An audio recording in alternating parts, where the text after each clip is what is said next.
welcome to Talk It Out, where we talk it out. My name is Duryea Rashad, and I'm here to welcome you to our wonderful show. It's Thursday. I'm so happy to be here. We have a great show for you tonight. Tonight, we're going to be discussing Black on Black crime, fact or fallacy. And I think this is a contentious topic. I think there's a lot of different opinions about what we as a Black community and as a world community should be focused on. So this is what I'm definitely looking forward to.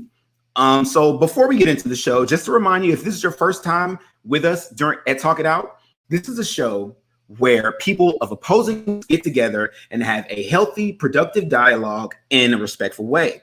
Keeping in mind that it's not always about proving who's right and who's wrong. Sometimes it's simply about listening and being heard. Now, if you haven't done so already, make sure that you like our pages on Facebook. You subscribe to our channel on YouTube, which you can search by looking up Woe Nelly Media. Woe is spelled W-O-E. And you can also add us on Twitter at Media Woe. And you can add us on Instagram at Woe Nelly Media or at WNM_Talk It Out. All right. So now, without further ado, let's introduce our illustrious panel.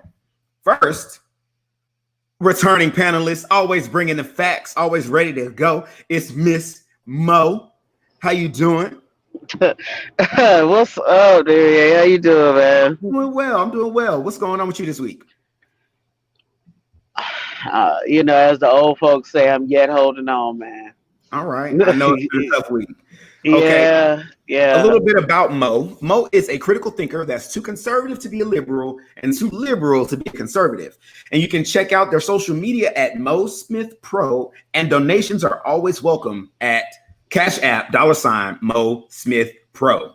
Y'all better send us some cash now, you know what I'm saying? Make it do a little something. Hey. Right.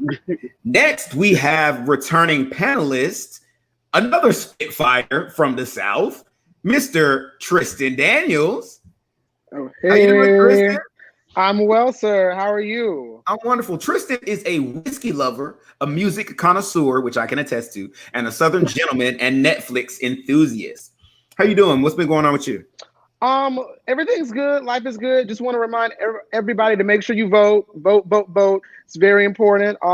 Also, if you work, your job is legally obligated to let you give you time to go vote. So don't let that be a barrier to you voting. And if you need information, I'm sure if you go to somebody's Instagram or Facebook page, you can find plenty of information about what you need to do in order to vote this November. Absolutely. All right. Thank you for saying that. Next is a returning panelist, Miss Lacovia. How you doing, Lacovia? What's good? Uh-oh. Okay, there we go. Ahead, We ain't on mute no more. All right. How you doing? I'm doing good. I'm blessed. And I'm so happy to have you here tonight. A little bit about Miss Lacovia. She's a mother of two and a stylist that specializes in natural hair and braids. You can find her on IG at Covey Styles, COVISTYLES. All right. Next, we have one more returning panelist, Miss Ricky Z. Hey, what's up, Rakia? Hi. Good. How are you guys? I'm wonderful. Now, Ricky Z is a mom, an educator, and a social media manager. She's also a co-panelist on Talk It Out sister show, Geeking Out, that airs every other Monday at 8 p.m. on Facebook Live, Twitch, and YouTube. How's your week been going, Kia? It's our second full week of face-to-face teaching at school. So I'm exhausted like every day. I'm tired. And plus I work with the littles. I work with the babies, the pre-K babies. And so I'm tired all the time. But also next week we are doing our top 5 villains on Geeking Out next week. So make sure you come join us. Oh my God, I want to be on that show. We're gonna have you in. You know we're gonna have you come through. All right. Now tonight we have two new panelists. One of the panelists has been on the show before in our episodes that we have not aired yet. One of our behind the scenes that y'all are gonna get later when you follow Woe Nelly Media on social media. And this is Mr. Tamikis Jackson. Bro, there he is. Hello. What's up, Tamikis? How you doing? I'm doing pretty good. Like the old folks say, blessed and highly favored. Yeah. All right. Glory, hallelujah. Now, this is a bit of a reunion because me, Tamikis, and Lacovia have known each other since at least sixth grade, probably. Yes, probably the beginning of the school. Yes, so we go way back. This is one of them kind of shows, okay? Yeah, don't age me now. I just had a birthday on Monday, so don't age me yet. All right, Tamikis Jackson is short but sweet. He's a banking investigator in Dallas, Texas, and a longtime friend of the Talking Out show, okay? Now, our last co-host is new to the panel. He's also a fellow podcaster. I'm very happy to have him here. Now, his name is Desmond Taylor. How you doing, Desmond? I feel great today. How are you? I'm wonderful. I'm very excited to see you here. Thank you. A little bit about Desmond. Desmond is an entrepreneur and a podcaster from the Philadelphia area. His latest product protects people's electronic devices from hacking, tracking, and tracing. You can find out more about Desmond and his projects at www.desmondtaylor.com. For those listening, that's DESMONDTAYLOR.com. All right. So that's everybody. How are you doing this week, Desmond? I feel good. First, I want to say any slipping of the tongue was probably my typing and not your speech. No, exactly. It wasn't my speech. You typed it perfectly. And then, secondly, today I just did a lot of sewing. Like you said, I make these cases. I was working on a lot of laptop ones today. What they do is they protect your devices from your radio waves getting to your devices. I've really been big on that project lately. So yeah, a lot of sewing lately. Okay. Sewing is one of those like super tedious but super useful tools to have, especially when you work in the arts like me. Like know how to sew backstage, it's always like a lifesaver. So, okay. So before we head into our main topic, our current events for tonight, we're gonna take a really short ad break, about a minute. How long have you all been married? How long have we been married? When this video posts, what can wash away? Anyway, pretty much 7 years, pretty much. Nothing but the blood. Here she goes again from the last video. Jesus Trying to get me to smell something. Who can make? Sing, babe. Behold, I can. Nothing but the blood of Jesus. Hey, Lord.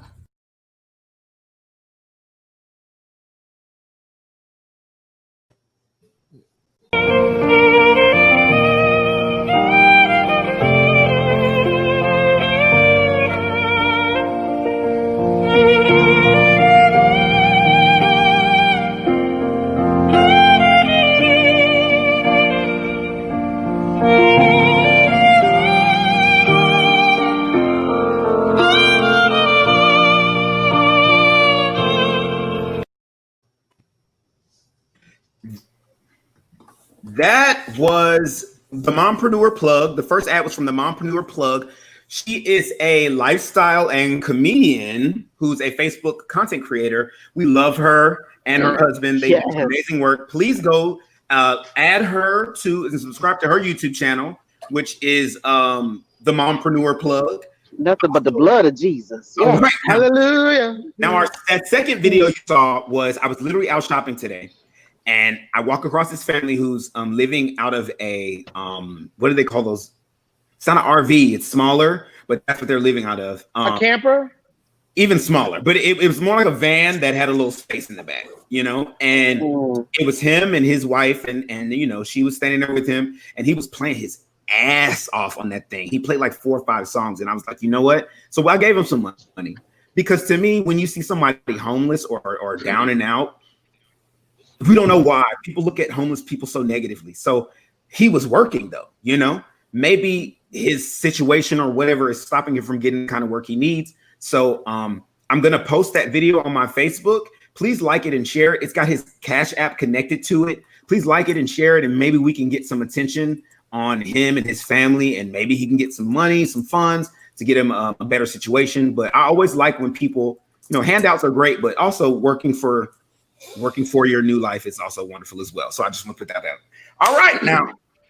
Now we see one of our hosts has shown up, LATE. Since we doing an episode on black crime, it only makes sense for somebody to be on CP time. Somebody had to be on CP time. So I'm dragging him before we get him on the actual show because I see him backstage covering his face up.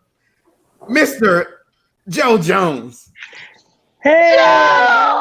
Hey! I am early for another episode. For the next episode. Yes. Okay, so a little bit about Joe.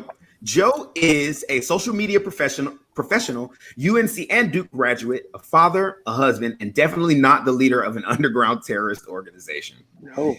He says that every time, and yet I still read it.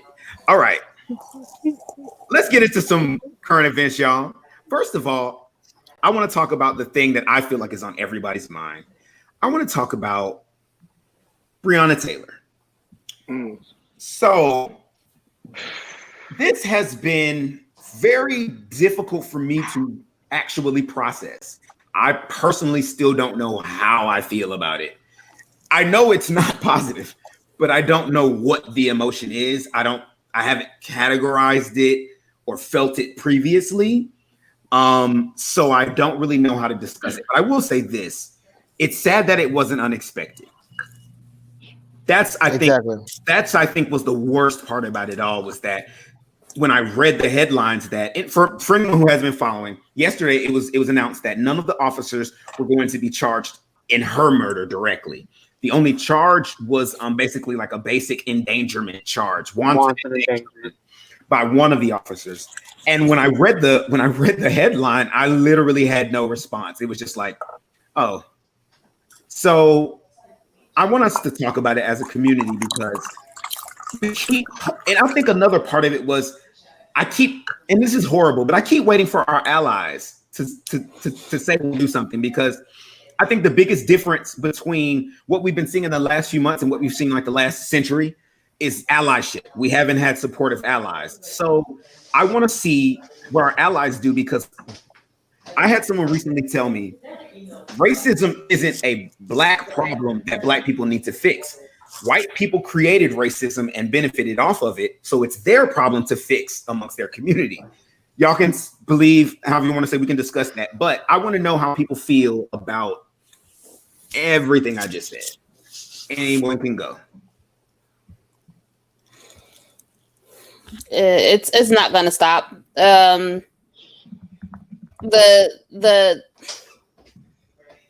They tell on themselves so much just with these different things that, you know, there's the settlement for the family. Then you find out, oh, well, they're going to basically shut down the city because they know BS is about to happen. Mm-hmm. And you know, like with the protests that have been going on for the majority of 2020, like, you know, I have, you know, friends that'll ask me, like, I don't understand, like, why, like, when is this going to stop? It's like, it's not going to, like, the protests, people being, like, upset and, like, reacting, it's not going to end until somebody's actually held accountable. And we keep seeing that these police officers are not being held accountable for any of it.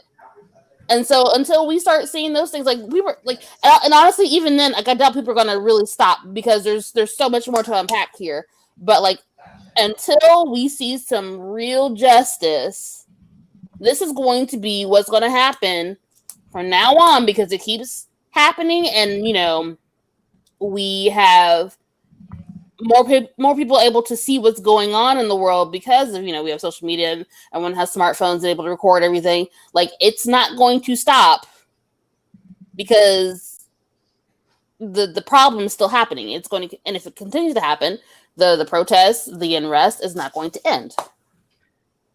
I want to ask a question, and this is just honestly because I'm kind of playing devil's advocate when I ask this question, and this is kind of what I've just been seeing online. Do we think that, other than the state of the entire world, do you understand some people who feel like the officers were justified in their shooting because they were being shot at? No. I actually had this conversation last night with a friend of mine. I feel like the no knock order, whatever it's called. No knock warrant. No knock raid. Yeah, that's what it's called.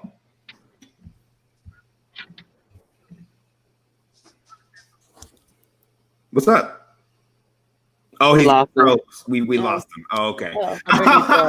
Well, like, that's a deep thought he's having right now. Right. Well, okay, I'll say this because there was a similar incident a few years ago with I don't know. Well, in Atlanta, Georgia, they had the Red Dog unit where they raided this older black lady's house, and the only reason why they went to prison was because they were trying to hide evidence. It wasn't because they actually shot the old lady. Which is crazy. Right. But they did go to prison for the crime because they tried to hide evidence. Well, they tried to cover up the crime of shooting her. I feel like often.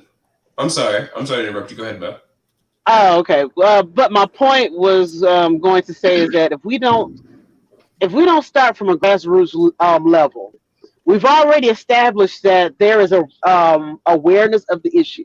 That's step one with protesting. Step two, you organize. Step three, you lobby, meaning you have to put your money where your mouth is because the fraternal order.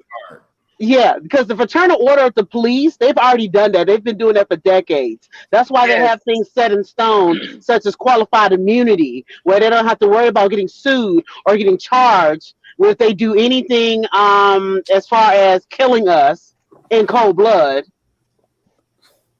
As far as Breonna Taylor, George Floyd, the list goes on and on. Well, this is my thing. I'm sorry. Inevitably, if we don't start doing these things and also voting and not talking about the presidency, not talking about the local office, like the Attorney General of Kentucky, that's an elected position. You can vote him out. To piggyback off that, if it's okay, I think we need to talk about the Attorney General of Kentucky, Daniel Crowder, because he's going to be I hope everyone knows he's being groomed to be the next Mitch McConnell. Like that's what they're preparing him to be. He is most definitely going to be a rock star in the Republican Party. That's why he spoke at the RNC when they had it. That's why he had the audacity to utter Breonna Taylor's name when he spoke at the RNC. And the messed up part is he knew he wasn't going to bring charges against those men when he made that speech 3 weeks ago, yet he used her name to kind of make it seem like or appear as if there was some kind of solidarity or respect for her life or her as a person. But to play devil's advocate, can you really blame them when the African American community don't vote because they feel like voting doesn't matter? You can blame them still. I don't think voting matters. And I can tell you why. First, I'll say that I think local voting matters a lot more than local and state voting will matter a lot more than federal voting. Okay, but this is an example of local voting and people not voting because the Attorney General. You said that he is an elected official, correct? Yes. Kentucky, yes. Why you definitely need to vote for local and not just the presidency. Okay, but when we put someone else in there without actually changing the bills and policies, we're going to get the same result. And that's why we've had the same perpetuating problem, not only since 1776, but since the existence of all governments.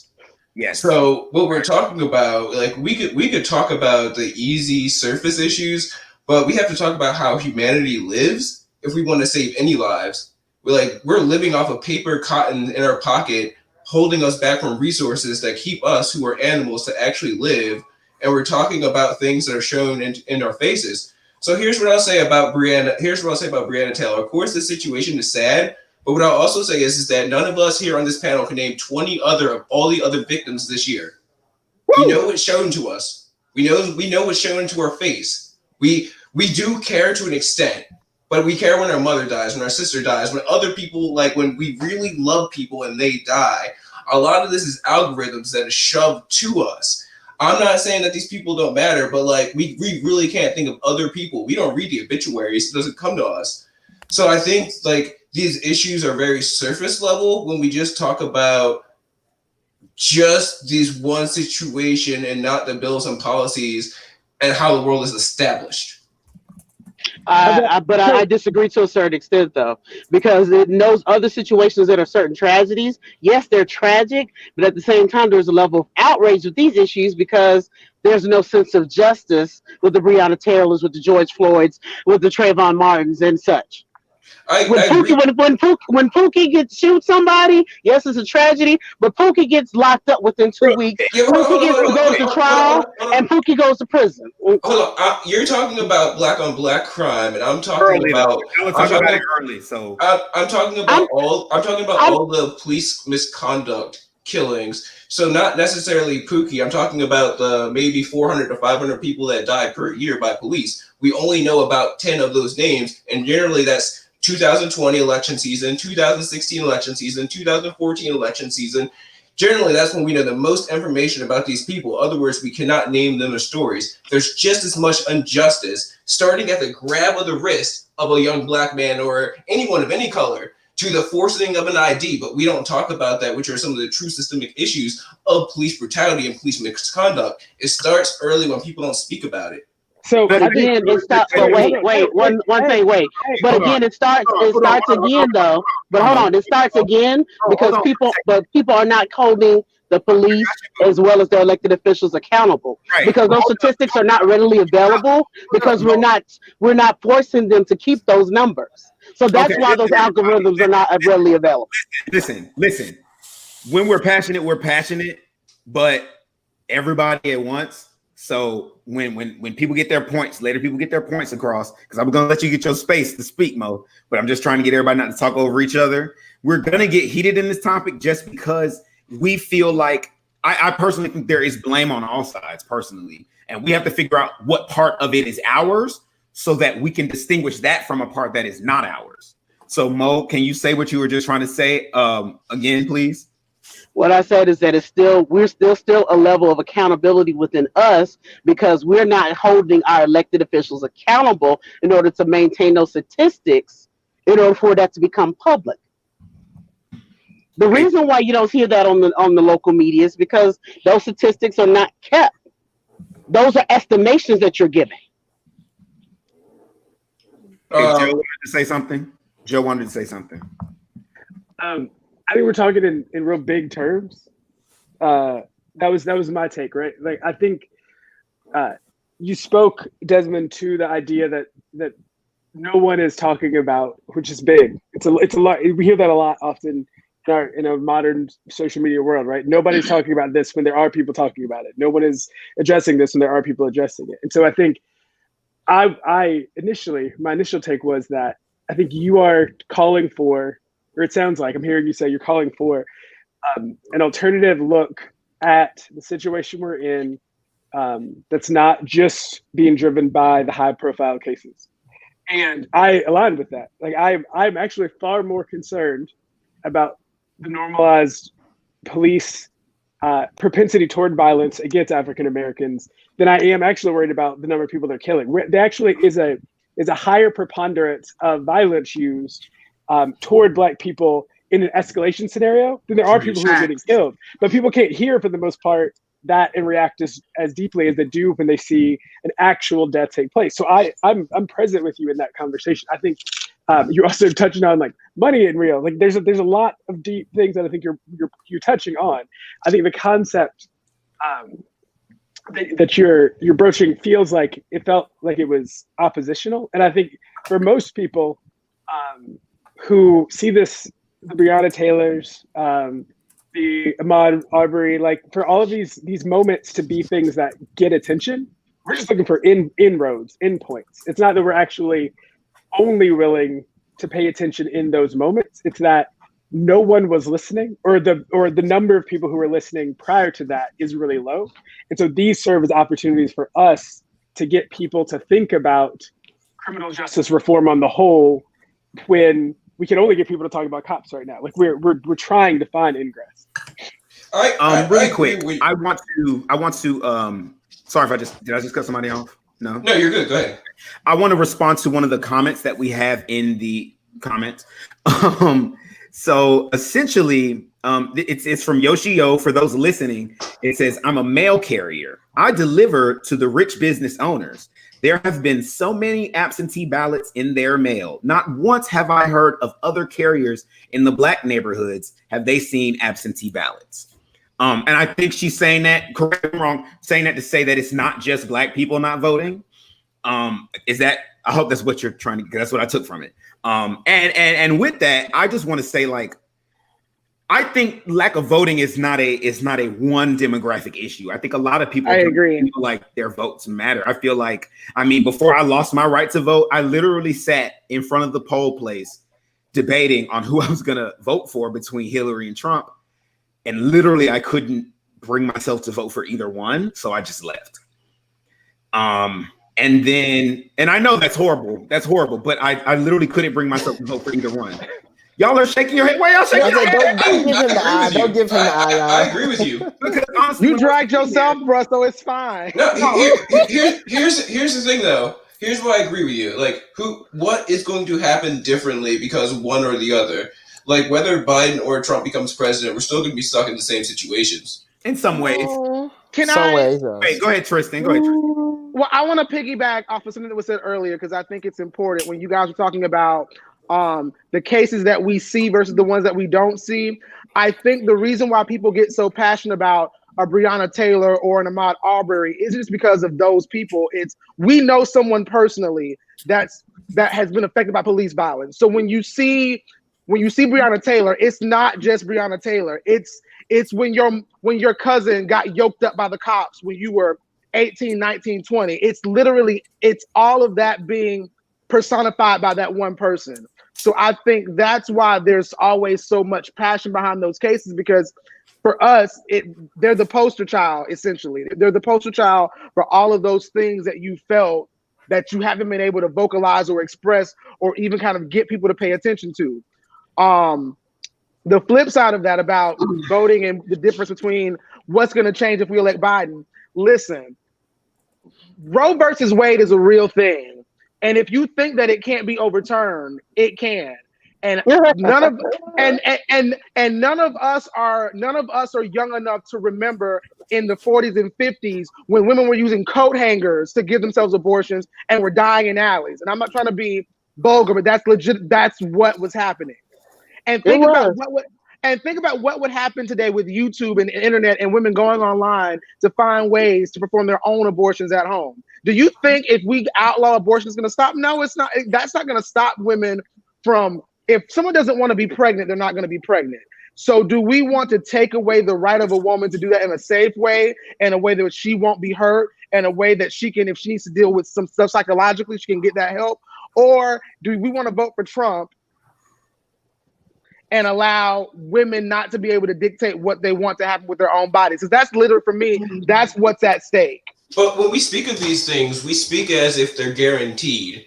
Every time someone runs for an election, they're telling you promises, and then they tell you that the other boogeyman stopped it from happening, and in the next 2 years, they put someone else in front of your face, and they pander to us once again, and they take all of our attention. Like, I used to cover protests. I used to cover events, and I still talk to people all the time. But if people put their collective energy even at minimum wage to actually establish things monetarily, we could take over the system that we're complaining about. But yet I feel like most of our energy is put into what is on social media, who's singing what. Like, no offense. But before this conversation started, everyone was talking about something I had no idea about. They're talking about Tory Lanez getting shot in the foot, the lady getting shot in the foot, and Tory Lanez.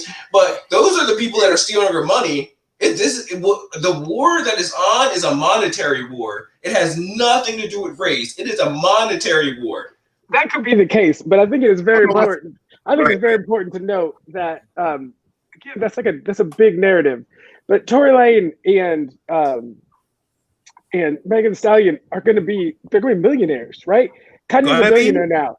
Well, they are making millionaires. Kanye's a billionaire now because he has a 15% stake in Yeezys, right? So we can talk about like how much time Black people do spend wasting time looking at entertainment, but there is also a reality that when we think about like long-term wealth, we also have to remember that like the problem actually there are also further problems like, and it's not just a 1% problem. We don't have access to consistent long-term wealth that puts us in the top 2 universities where that money gets kept.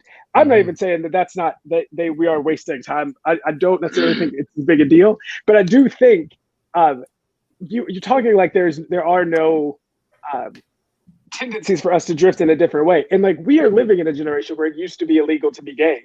We're living in a generation where if you do ask people who do have any Hispanic or Latino relatives that ICE is real. Like I think Hillary Clinton's got a lot of baggage. I do not think we would have gone through the same internment camps we currently are living in. Like I don't know necessarily that we will overcome by getting Joe Biden to become president. And I hear that issue. I think it's also important to remember that there are proactive negatives that can also come about. That is what Trump is bringing about in the current state of things. Hey, exactly. Let me throw it to. I'm gonna get Tamika's opinion on this and Lakovia's. So let's go to Tamika's first. What are your thoughts? Because I know you got. Well, I lost connection for a while. So what's the actual? Is it bait on Biden versus Trump being in office? Well, the original topic is about Breonna Taylor, and it spiraled into lack of voting being the reason that this kind of stuff happens, because people don't know that voting for the president is not enough, that you have to vote for city council, like and everybody from your next door lower elected officials, right? I think that's a big issue right there. I feel like a lot of people are not educated on how the voting system really works and who has the power and how that power is actually distributed and how it's affected and how it affects you. So I think that's a big issue that we have, is just the miseducation, the misunderstanding of how that voting process actually works. When you get into dealing with the president and vote, yes, a lot of people aren't voting because it's picking the lesser of 2 evils. But at the same time, which evil do you prefer? I kind of always viewed it as like the Matrix. You got the red pill and you got the blue pill. You don't know what the outcome is going to be, but one of them is going to probably be a little better than the other. And I feel like we're kind of stuck in that time period right now where it's almost like the Matrix. You have to weigh your pros and cons.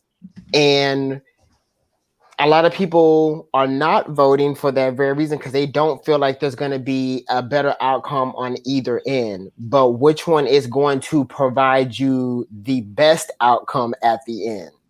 And we're at a point now where people are just tired and they're fed up. And they feel like their voices aren't being heard. They're feeling like their votes don't matter. So at this point, they're just like, well, what difference does it make? Like, if I vote, nothing's going to change. But again, that all trickles and boils down to understanding the voting system and how that really works. Who actually has the control to make things happen, to change laws, to put them in place. There's a lot of factors that go into that process that a lot of people just don't understand, or are just not in a point of wanting to hear it, and they're just backing off of voting altogether. Breonna Taylor situation, a lot of us are just callous at this point to what's taking place. When I read that they were barricading the city prior to the decisions being announced, I was like, that flooded my timeline. And I was like, we already know at this point what's going to happen. You are preparing for the inevitable.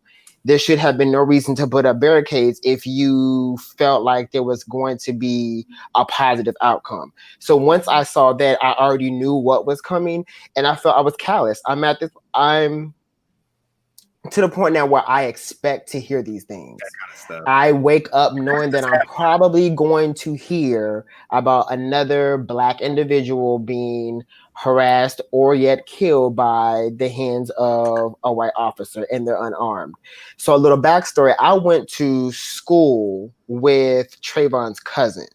So that when that happened and then everything else behind that, it was like Tristan said, we know somebody personally that has been down that road. So it's putting a face to an actual situation for a lot of us. And we are hearing it so much. I don't know if it's just because it's 2020 and it's just a lot of other things happening that are making us very tense, but hearing this over and over again every day, every week, we become callous to it, and it's like we're not surprised now. But that's not a good that's not a good sight to have in these situations, because it becoming callous can eventually just have one just back off and not partake in what needs to be done to change. So absolutely. I'm going to go to Lacovia, and then we're going to move to our next topic. And I'm pretty sure these kind of things are going to come up in our main topic tonight. So go ahead, Lacovia.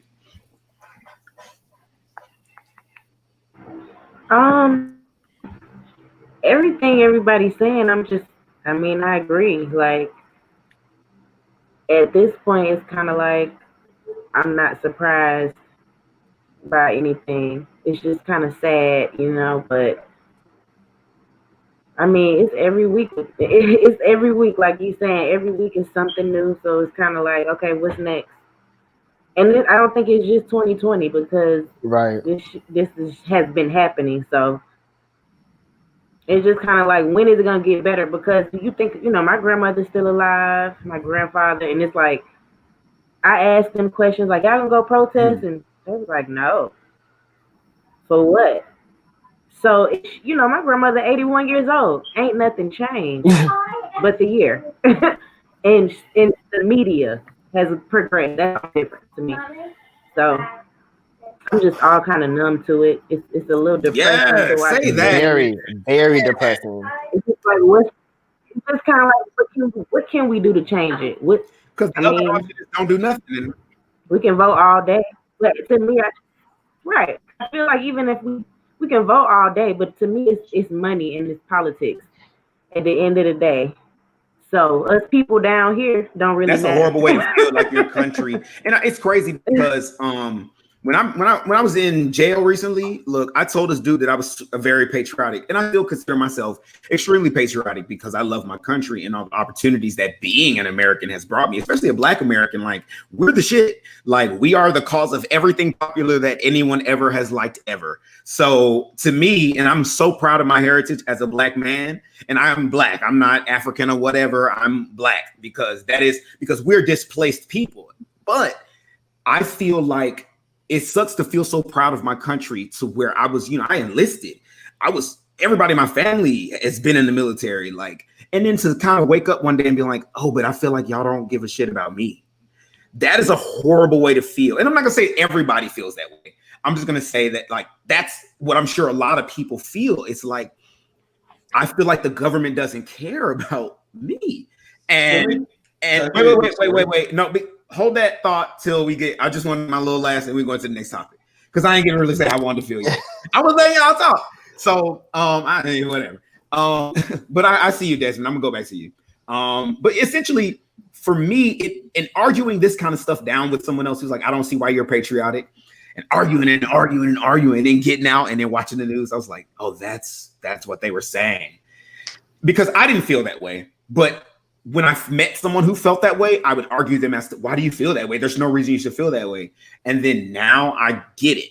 I get why. I'm not saying that it's okay for people to feel that way or that it's not okay. I'm saying that now I see why they would feel that way and why they would feel the need to be protected. Okay, so we will talk about this some more in about 45 minutes. Maybe not even that long. A lot shorter than that. But let's move to another topic that's probably just as contentious, but a little different. J.K. Rowling. This woman. Okay. Can we just close the laptop?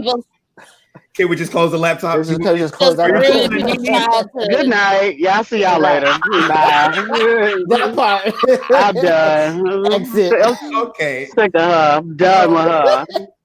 If we're gonna talk about J.K. Rowling, she is extremely transphobic in her speech, in her posts, in her actions, and being someone who is attached to, head of, whatever, such a visible entity, the Harry Potter legacy, which is spawned books, spin-offs, movies, Broadway plays, amusement parks.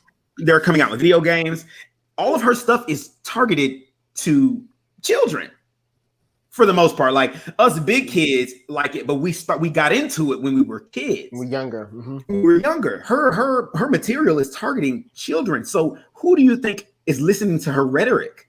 And she speaks so hatefully of trans women. I want to be specific when I say she speaks hatefully, not of trans people, specifically of trans women, which is frustrating to me because trans women are at higher risk of encountering violence, particularly black trans women, particularly black and brown and ethnic trans women. So for these trans women, for her to be so vocal about it, knowing, because there's no way you can be speaking negatively of trans people and not knowing they're going to meet violence, it feels like it's intentional almost. Her logic is, well, biology is biology.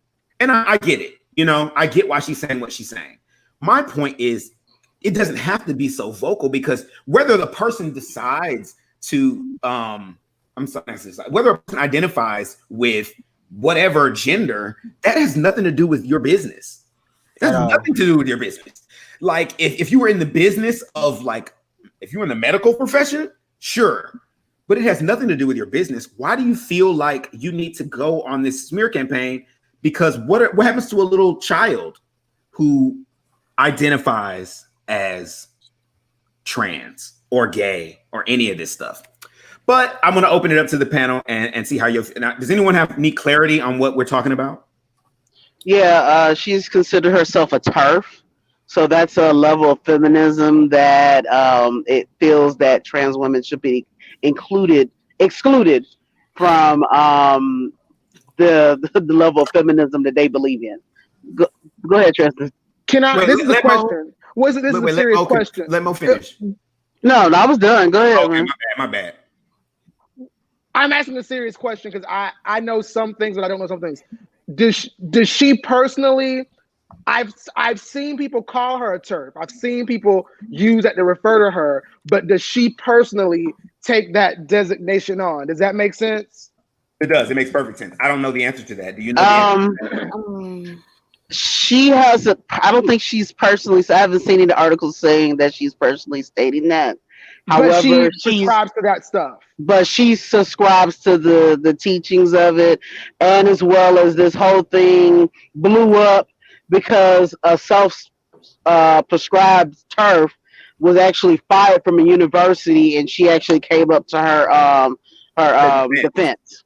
So yeah, that's when all of this happened. She basically was mad at this woman, and it's not about whether you believe it or not. Like, look, if you don't buy into anyone else's lifestyle or identity or orientation or race, religion, that's fine. You don't have to. Nobody's asking you to participate. But there's a difference between not participating and spreading hate. Complete difference. Joe, I mean, I think there's something. I don't know what to do with it, right? Like I subscribe to what you're talking about, where you would just like live and let live. I come from a pretty religious background where people felt very strongly that like it was about saving you from sins, and like it was a very aggressive. And so I think I get confused with how do we bring together a world in which, on one hand, one group of people is saying what we'll do is just not get involved in other people's lives, and the other group is saying, I proactively think I need to intervene here, And even, I mean, y'all, I feel like y'all, this group of people is liberal enough to be able to say, like, I think there are things that feel like they don't fit together, but both people would still be able to say, like, we want to leave the other group alone. But then when you try to actually exist in the same place, there seems to be these conflicts. I don't know what to do with it. It's easy for me to say J.K. Rowling could just stop being a jerk and ask other people to be respectful, but I do think it's just really hard. I kind of want to. I don't normally do this because we really don't have lots of negative commenters, but there's one in the comments right now. So, and I'm not going to say negative. I'm just going to say, let's get them. Let's get them. I'm not going to get them. That's my old. No. Listen. This is about a place where people of opposing views can get to. Do I have to do the whole thing? No. So, basically, what I'm reading in the comments, I'm just going to summarize it, is this ideology that being trans is unnatural. Being trans is it doesn't align with a lot of spiritual beliefs. And it seems negative from a lot of spiritual standpoints. But so does being gay and having tattoos. But that's another thing. But I want to respond to that by saying they also said being a drug dealer is spreading hate. I'm going to respond to that specific comment just because if being a drug dealer is spreading hate, then every 7-Eleven owner, ABC owner, nicotine producer, caffeine producer, every pharmacist, they're all wrong. He says, you better read. To me, he says gay is not natural, but so is what does it happen when you get cancer and you have that treatment? The chemo and radiation? Chemotherapy is not either, but it saves lives. I think when we try, and the reason I'm saying this is not necessarily to comment to that person specifically, because I feel that sometimes when you have your mindset, it seems like this person is pretty sure about how they feel. But to anyone else out there, do not allow yourself to lose your studenthood. Once you stop learning and feel like you have all the answers, then you're shooting yourself in the foot. At the end of the day, keep your mind open, continue to realize that you don't know everything. And understand that once you see something as an ideology or a gender or something else, then you don't see the person. Once you're like, oh, well, that's the left, then you're not seeing actual mothers and fathers and sisters and brothers. Once you prescribe to, oh, that's just the gays, then you forget that they're human too. And there's probably a lot of stuff that you do that screws people over every day, whether it's littering, because somebody got to come and clean that up, whether it's freaking spilling your tea after you just left the counter and not helping the guy come mop it. Like, that's the way the world spilling the tea. I know that metaphor threw me. I was right. Because good old tea spill. But I'm just saying in general, like the way the world works is we're supposed to take care of each other, period. Like we're supposed, because none of us has all the answers. What you don't do well, I probably do great, and vice versa. So we help each other. That person who says he's saying all these negative things just said it takes a village. And part of being in that village is being accepting. I mean, you can tell a child who identifies as trans that that's horrible and that's all these negative things. That's not going to make the child not be trans. It's just going to make the child hate himself. First of all, I want to chime in. Go ahead. Go ahead, Tamika. Hold on. So wait a minute. So like that, the gay commit suicide. This is what this person says. Amar Khan, gay commit suicide on high level, and why? Why do you think that is? Because lack of acceptance, for one, because they feel uncomfortable to be themselves around people that should be there for them the most, and they're more primed to violence, not just from themselves, for those that should be the ones that care for them the most, which is why we have high rates of suicide or violence for the LGBTQIA community, because of not just because of them, but because of the people that should be there for them the most, their family, people that are close to them, that do not accept them and show love and support. And they feel like they are not able to survive in this world, or those people are so hateful, they commit that violence against those people that they should love. So I'm not quite sure where Amara Khan you're getting at here, because Type it in them all caps. God. Ooh, right. too Like, much. first of all, I don't. Oh, why you Angry. yelling? But right, exactly. Very But like you're missing the whole nuance of that. Why anyone would feel the need to harm themselves anyway. I will also Learn say to- this. I'm not okay. I'm straight, and I Look, think go ahead. one of the Wait. Let's let key element. Joe go ahead, and after Joe, Yeah, go ahead. Tamika. Yeah, I just wanted to add on to that like a key element is which when you brought up that somebody was in there talking junk. I was literally saying we should figure out how to get along, and the moment you brought it up, I was like, oh, we're gonna fight somebody. And so I think there's a part here that me as a straight male can say that we are also very we're accommodated, we're normalized into a culture that is very violent and hostile. And so part of this is hostility towards yourself. Like, I can only imagine what it is to grow up in a culture that doesn't accept you, and then for your way of thinking to be comfortable, that if you can't fit in, destruction and anger and hostility is the normal response. It just gets turned on to yourself. And so I think I was really actually interested also in what Desmond was saying, because he said something earlier about what like we are animals. And I think all this stuff for me feels like we are at our lowest forms, and we are attempting some level of like to rise above that and to be humane and to treat each other well and to be forgiving and to give each other space. And that feels unnatural, but as also a reflection of us becoming better than when we were just natural, but we were our most animalistic selves. Tamika's? So, to piggyback on what you're saying and to address some of these full of cap comments, Okay. I'm like, is your cap lock stuck, or are you just delusional at this current point in time? But so, being a gay African American male, one thing that I had to really figure out within myself, because our community, one, is very unaccepting of us. So that perpetuates a lot of self-hate onto us, which then leads to higher suicide rates. One thing that I can state, and it took a long time for me to figure this out. I knew that I was gay before I knew what sex was. I knew that I felt comfortable and attracted to the same sex by the time I was 5 years old, but I did not know what sex was because my parents sheltered me from that. So for anybody to fix their mouth and say being gay is not natural, correction. My genetic makeup told me this is what I want. This is what makes me comfortable. This is what I identify with before the aspects of the world came in to try to manipulate what I should be thinking. What people fail to realize is, one, heterosexuality is a taught practice. It's taught to be married to a woman. They teach that in school.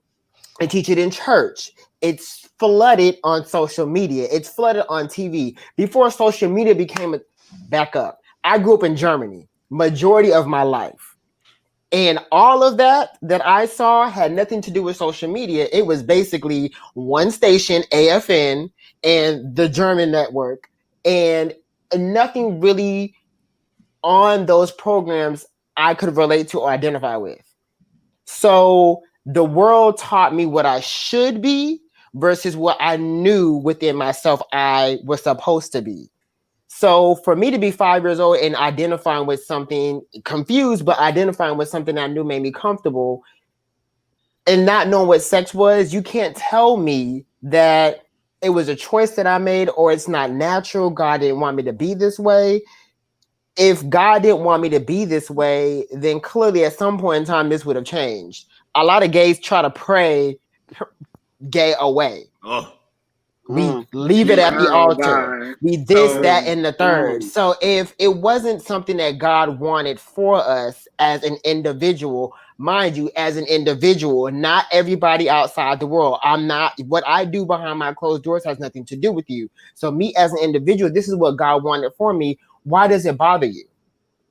This is me. This is how I identify. So it is what it is. Okay. So before we move to the next topic, which we're gonna kind of wrap up really quickly, which I don't even remember what it was, but I did want to say something just in general. Like, look, I have people in my life who do not agree with my lifestyle choices, and they have become, and this person is a constant source of negativity in my life, constant source, unrelenting.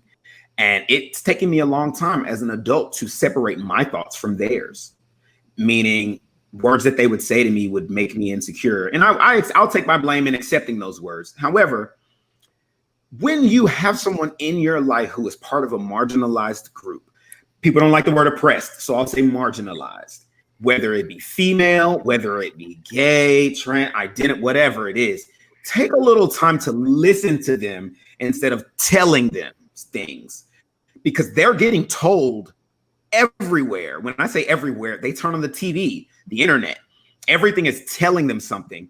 Very few are listening. You're seeing that in this country right now with Black people. What we're basically saying is, y'all aren't listening. Y'all are telling us racism doesn't exist. Y'all are telling us systemic racism isn't a thing, but we're living that.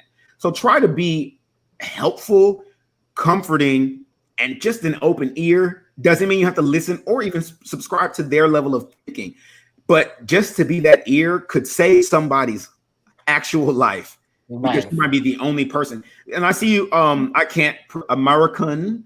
I see his comments. I'm listening to these. But all I'm saying is this, from your perspective, because some of what you said was about protecting men that aren't macho. And I get where you're coming from with that, meaning we have a lot of toxic masculinity. So you saying a comment like that makes me feel like you're not just a troll and you're not just saying this stuff to be negative, but how often now that kind spirit that you have, how often do you use it to be a friend to people you disagree with instead of telling them how screwed up they are?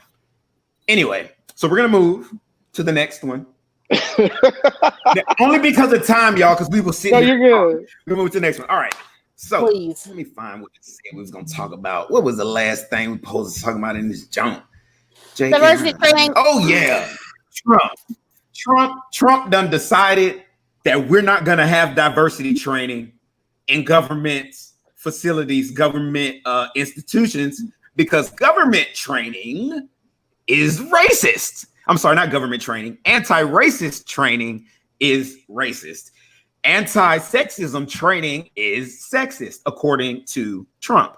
So, and at first it was just government facilities, but I guess now it's also any businesses that are connected to funding through the government are also being asked. Federal contractors. That are contractors. So essentially, you're forcing people not to teach sensitivity to women and minority groups.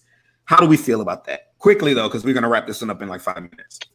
Also, to add on to that, and I think the most important thing about this, he also in that same day or around that same time, he announced they were going to do the 1717 project, where they're going to literally rewrite American history. They're going to rewrite American history because the current history is too racist and makes white people look too bad, makes white people too bad, and it makes America seem like they hate Black people and all of this. That should scare people. Listen. He also said because the thing that I forgot to add is his thought process was anything that makes specifically white men. His wording was jargony, but white men feel guilty for things that they didn't directly do. It's not fair. Now listen, to all the white men out there, I know plenty of white men who are aware of racism, who are allies to Black people, who don't feel a lick of guilt because they didn't do shit. And you're not these anti-racism is not to make you feel guilty. Anti-racism is to make you listen to minorities. That's it. Just realize that you have privileges that they don't because of your skin color, and listen to how their lives have been affected negatively, and make sure you're not one of the people doing that. That's really all it is. All right. Anybody else want to say something on that? Look. So I can't, because when we led into the part with like the 1776, his executive order that he said he's going to sign, as an educator, especially the one that has worked with K-5 for a while, how many of you guys actually like have the ones that are so like we're indoctrinating our kids with this liberal agenda? I'm like, how many of you guys have actually looked at the standards and the curriculum for social studies for elementary school? Like, how many of y'all have you actually looked at that? Really though, like I'm just saying, like I'm a mother of two. My oldest is in second grade right now. So like there's nothing, very little that is anti-white. Majority of American history is pro-white, Eurocentric. Like from the time you start learning about things in like your community helpers and kindergarten, it's very Eurocentric. I don't understand where this idea that there's this liberal agenda being pushed on children as far as history is concerned, because we're still in the same deal of like we get like we still have like that very little, that minimum of Black history that is actually mentioned in school. That part. are And we treating this like it's real? Why not? Are we treating this like it's real? Because it's not real. So here's what this is my opinion. I believe we have a group of people who are experiencing intellectual pain from being brought into a world that they are not comfortable with, that doesn't put them in the position they would like to be in. Then there's another group of people there's a group of people who are experiencing it. That's the whole group. Some of them are noticing it and then saying, I don't want to do it. I just want make me feel better. I know that happened, but I don't want to talk about it. Stop, go away. There's another group of people just completely lying to themselves. Under denial, don't believe it at all because it hurts too bad. All these people are just it is just a lie. It's just there's no degree of which this isn't a reflection of people choosing to grab a hold of a lie as a way of avoiding reality. So I think we can talk about it, but we're running to this point where I'm just like, Donald Trump may be a radical narcissist who lives in a distorted fake world. He also could be actively perpetuating lies on purpose to get what he wants. It makes no difference to me. This is not a conversation. We're in a conversation about a crazy thing. And I feel like it's so disheartening to continue to go back into a conversation about something that we know is it is a group of people who are actively involved in denying the truth. And so I do still want to meet these people in the middle who are hearing it for the first time, but is it that crazy though, Joe? Because this ain't the first time though. That's what I'm saying. It's first time that they crazy. rewrite history? Are you saying this is the first time that history has been rewritten? No. What I'm saying is that this isn't the first time that on a federal level that they've tried to that they've been manipulating history. Well, I'm saying this isn't the first time. Okay, I agree with you 100% then. But I think one of the things that we keep talking about is we're trying to, in my opinion, fit into other people's systems and being upset that we're not getting there. One, also in every form of activism that I see, I always see it as American activism, because we got 7 to 8 people here sitting on the internet, running a great podcast. Most of us are making money. Meanwhile, there's other people in the world who are actually oppressed by the world that because of the situations that we created, but we're also talking about our own oppression. So I feel like there's this trickle-down effect, and we're not recognizing that there's other people going through way worse situations just so we can live how we live, to talk about situations that most of us aren't directly impacted by. One person said something very, very interesting. They talked about being a veteran. I'm a veteran. I actually was a victim of police brutality while I was actively in the military. Tristan said something about people just trying to fit into the systems of what they were taught. And that's true. we go back to talking about Americanism. That's nothing but an ideology. That's nothing but a concept. And to keep it short, anytime that we try to make commonalities with statistics such as race or gender or religion, we're always going to get upset because those definitions are emotional quantification, not dictionary definitions. So if I asked everyone on this panel what is American to them, we have 8 different answers because it's about emotion. It's not about how people actually like what these things really are. So like, I think once again, so I can wrap this up. We went back, if I go back to the last subject, we're talking about J.K. Rowling. Well, I think everyone should be able to say whatever the fuck they want to say, but they have to have something on them that identifies that they're that type of person. So we can say, we don't want to buy into you whatsoever. Right. So we're going to move into our commercial break before we go into our main topic. However, I do kind of want to respond to what you just said. I agree because I do think people should be able to have and say what they want to say.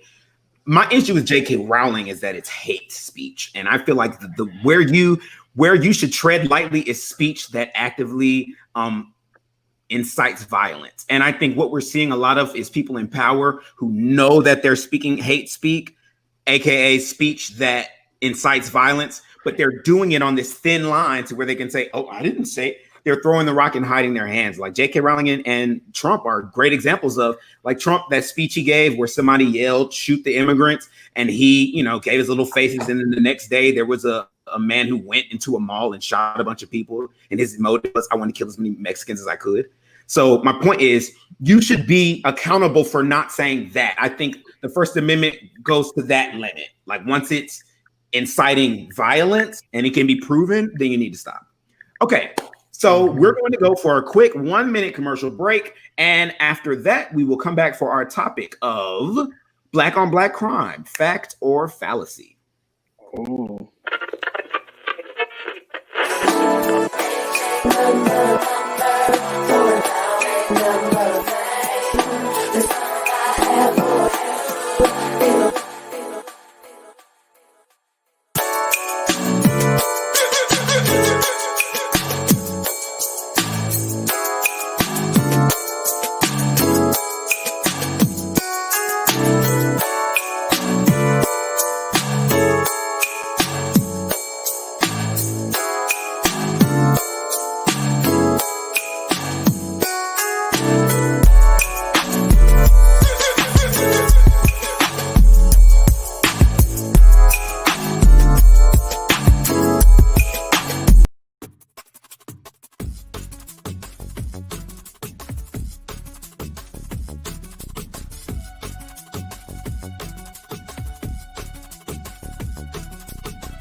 Hello, welcome back. Just a quick reminder that first commercial is for June's Beats. June's Beats can be found if you're interested in getting composition for a project, music for, if you're going in the studio to sing, rap, anything like that, contact me at admin@woenellymedia.com, ADMIN@WOENELLY.com. All right. Now, also in addition to that, we are going to be doing Shadowrun missions, which are live role-playing games, and I'm a part of it. Rim Alternus asked me to be a cast member, and it's my first time role-playing. So I feel like the biggest geek on the planet when I do it, but it's so satisfying. I can't even tell you. So join us on Tuesdays at 8 p.m. Eastern on Twitch. It'll be twitch.tv/masterofrem, MEM. All right. Here we go. Y'all ready? Are y'all ready? Because I'm nervous. All right. I am. All right. So our main topic for tonight is Black on Black crime, a factual fallacy, fact or fallacy. The reason I decided to go with that is because I want to talk about this because I feel like it's something that has often been brought up or as a negation to the Black Lives Matter movement. I don't think negation's a word, but basically I hear a lot of people go, well, what about Black on Black crime? And everyone knows the statistics. crime being a proximity thing. But I feel like there are some people who don't know the statistics. So that's literally the reasons for today's episode. So I'm actually going to open up the floor first, and I'm going to hold my comments for later because I kind of talked about them before. So let's start with, I'm going to go to Joe. All right. So I think black on black crime is real. I don't think it's fake. I think the murder rate amongst black males is disproportionately high across the country. I think it is, that's not an excuse. That's Black Lives Matter includes black people who have suffered trauma, who live in impoverished areas, who are unable for whatever reason to see the value in their own lives and the lives of those around them.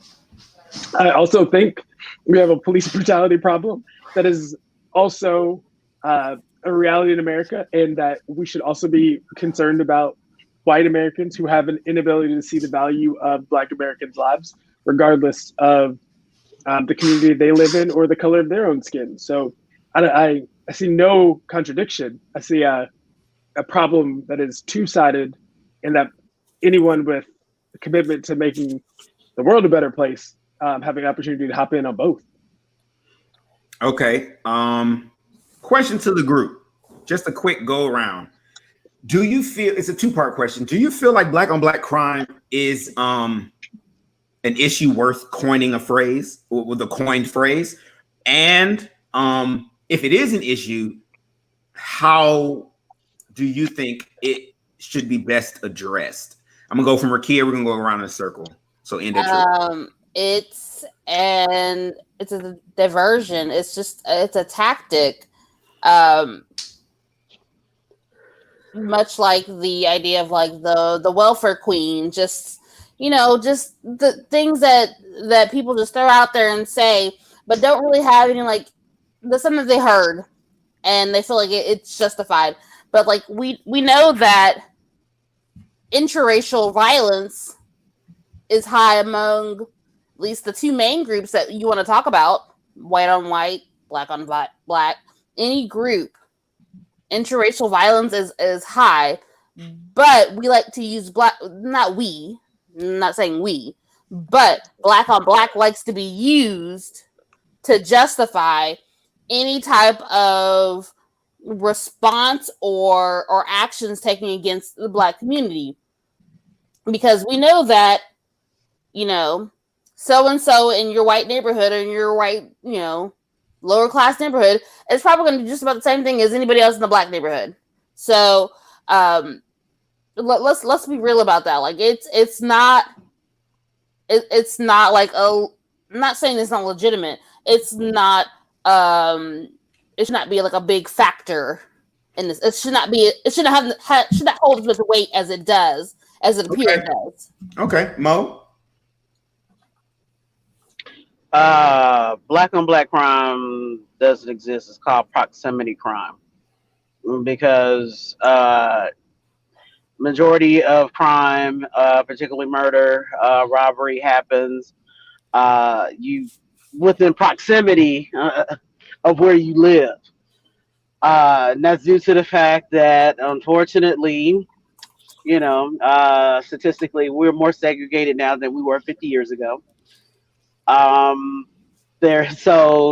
There's also issues with white on white crime, Asian on Asian crime, Latino on Latino crime, all that good stuff.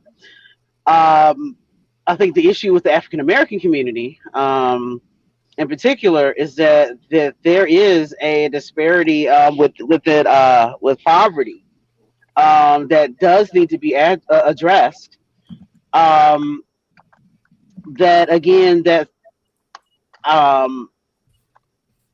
That black on black crime, calling it that is not going to, if anything, it's just a distraction, kind of like what Ricky stated, calling it like the black welfare cream. So I'm good on them. One of the things that just always sticks out for me though is, like the American prison system is traumatic. Like I think we just like we have such a high disproportionate rate of black men. But do you know why that's the case? because black people are 6 times more likely to get pulled over as Right. opposed to their white counterparts, even But though their white counterparts are doing the same amount of crime. So again, it's institutionalized. It's a setup towards that. Let's So get black on black crime. That's yeah. Can you hear me? We're going in a circle. So Joe, we'll get to you in a second. No. I was go ahead. Sorry. It ain't your turn. Lacovia. He threw his ass in the circle too early. I know. So that opinion in the circle. Keep it in the circle. Lacovia, how do you feel about it? I think it's an issue. I mean, where I live, it's a big deal. I don't think it's like every race, it's an issue. Like she said, white on white crime, Asian on Asian.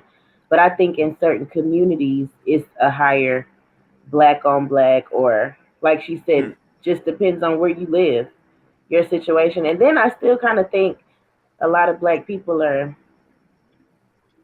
I think we kind of still got a mentality with each other like some slave shit, because the next black person is like, back in the day, the field nigga, the house nigga.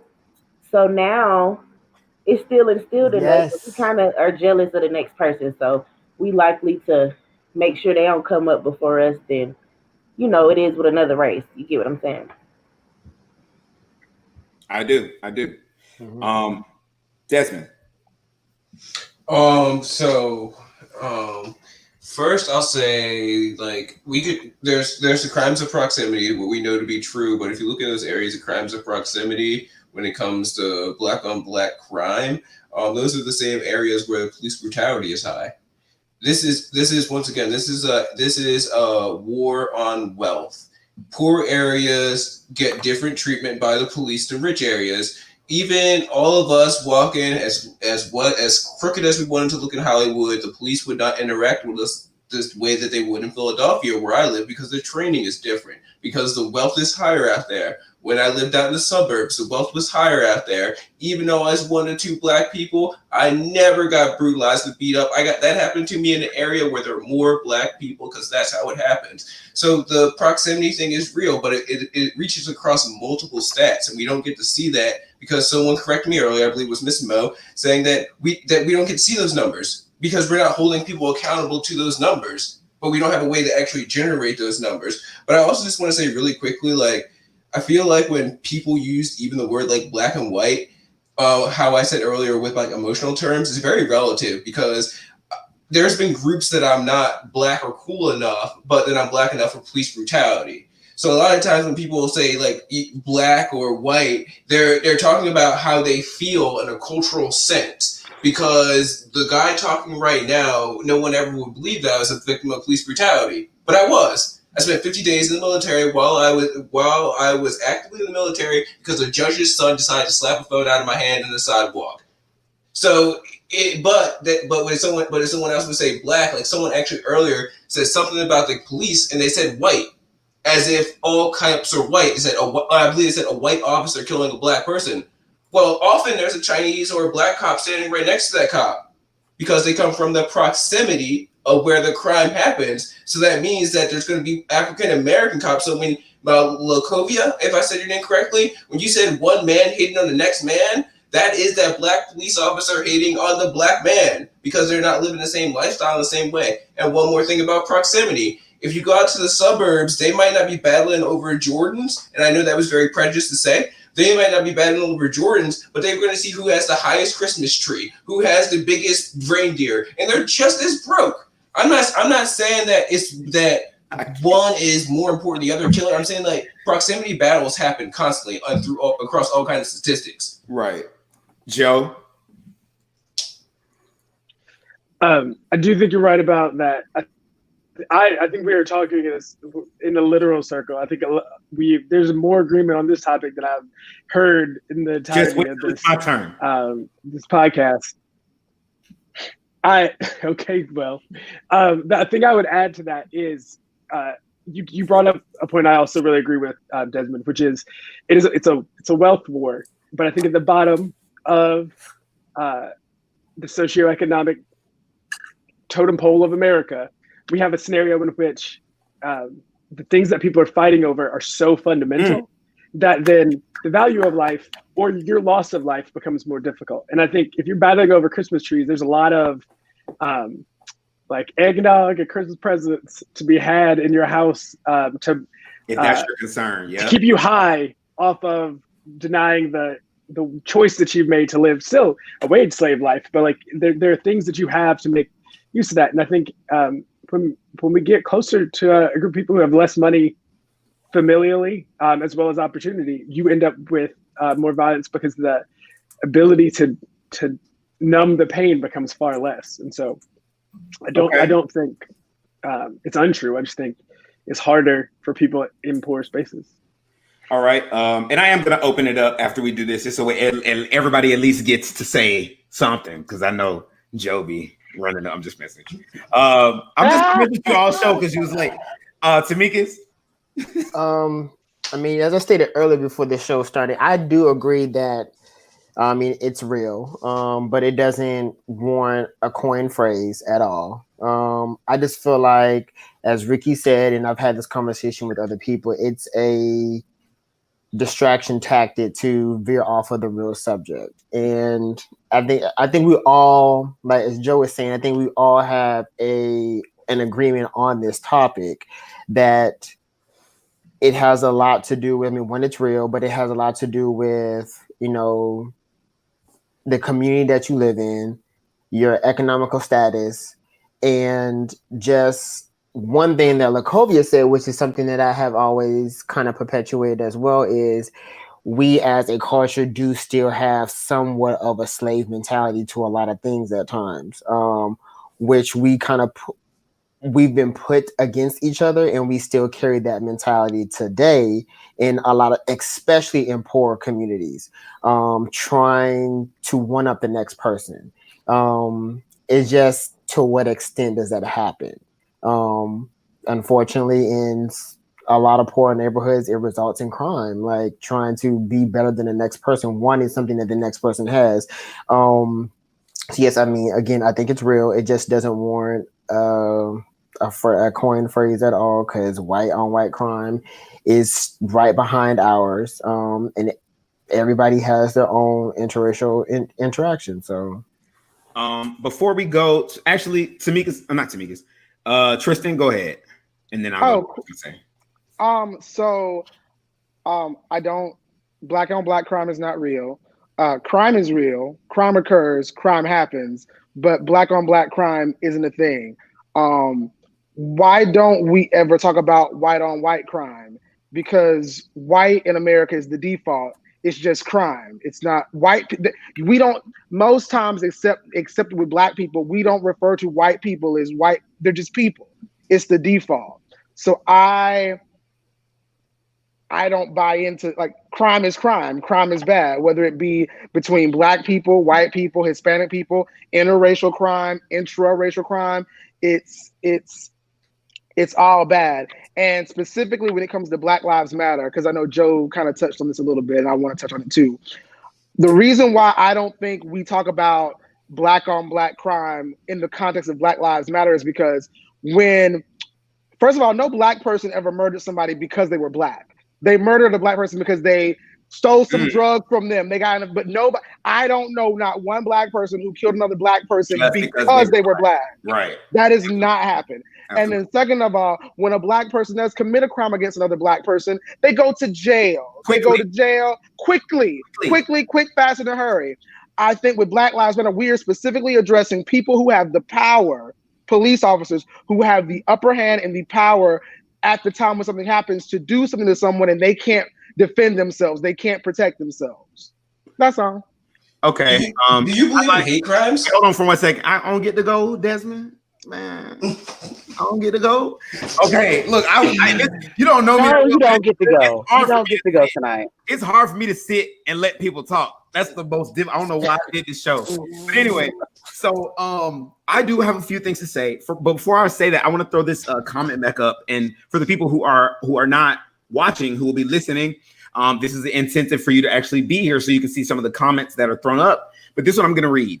It's from Key Chantel. It says, essentially, she's referring to a article that she posted.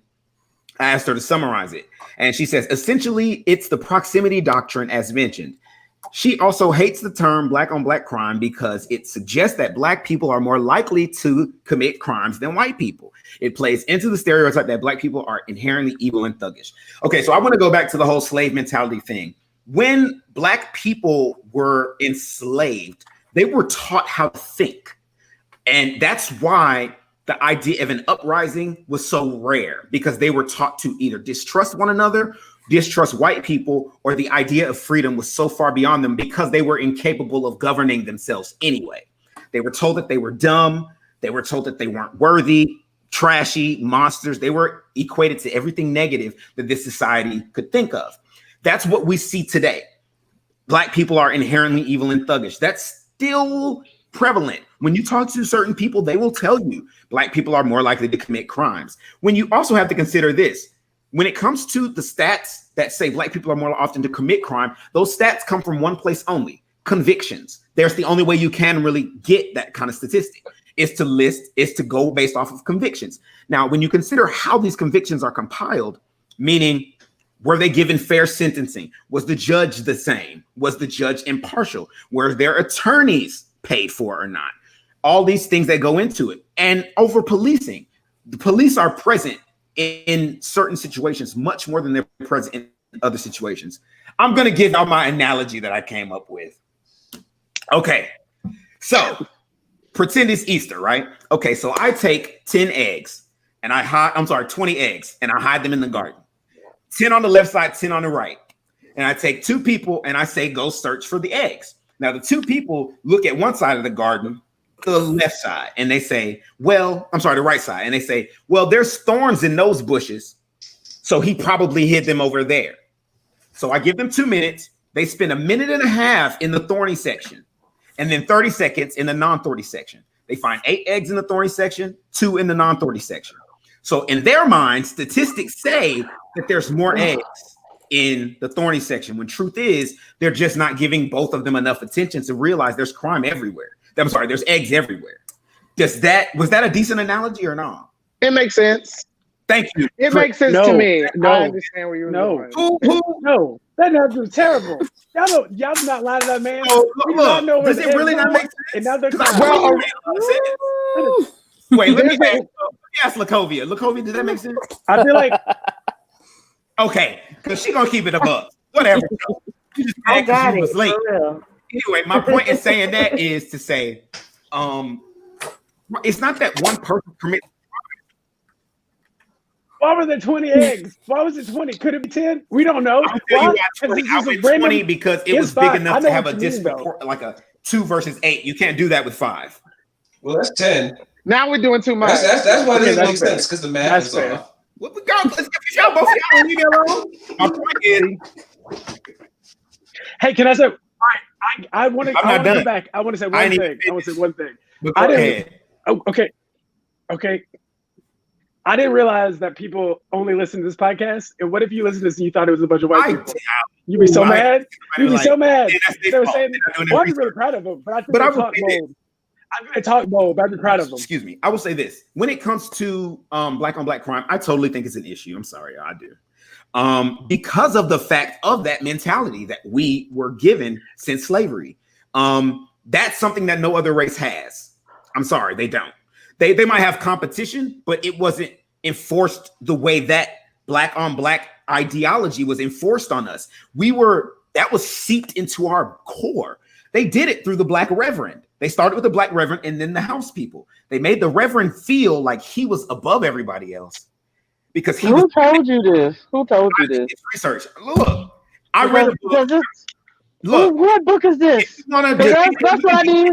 That's what I need to find out first. But let me find out first of all. You know what I'm saying? All of it is just wrong.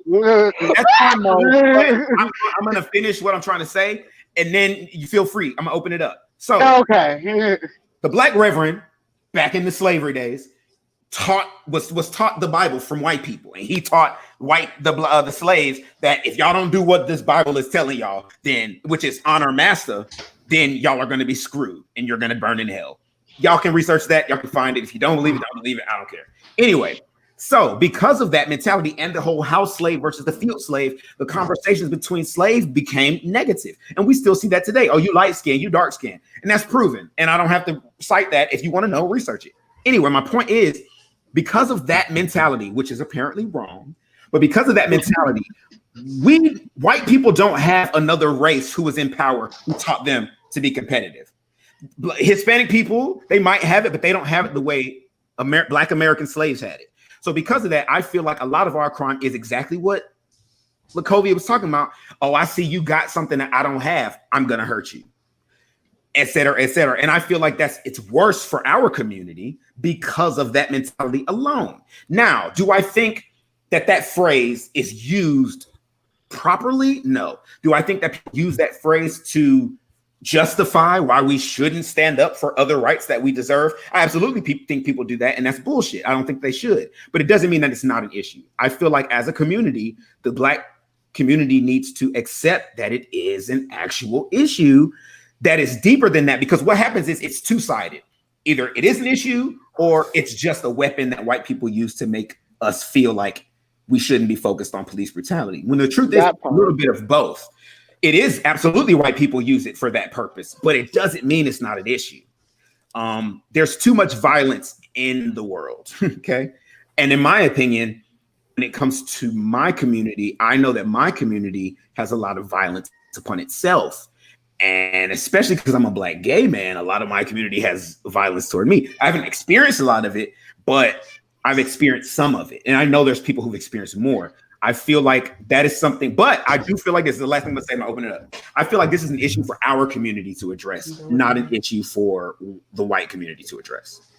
All right, go ahead. Take my head off. You know, I'm not gonna take your head off, but I will say this. I think it's interesting that Black people, like we're all Black. I think we're all Black or some kind of Black. We're all people of color. How about you, Joe and Rakia? No, I'm not Black. What are you talking about? But we're all brown people. We all skin folk. But we ain't all kinfolk. Who ain't kinfolk, Mo?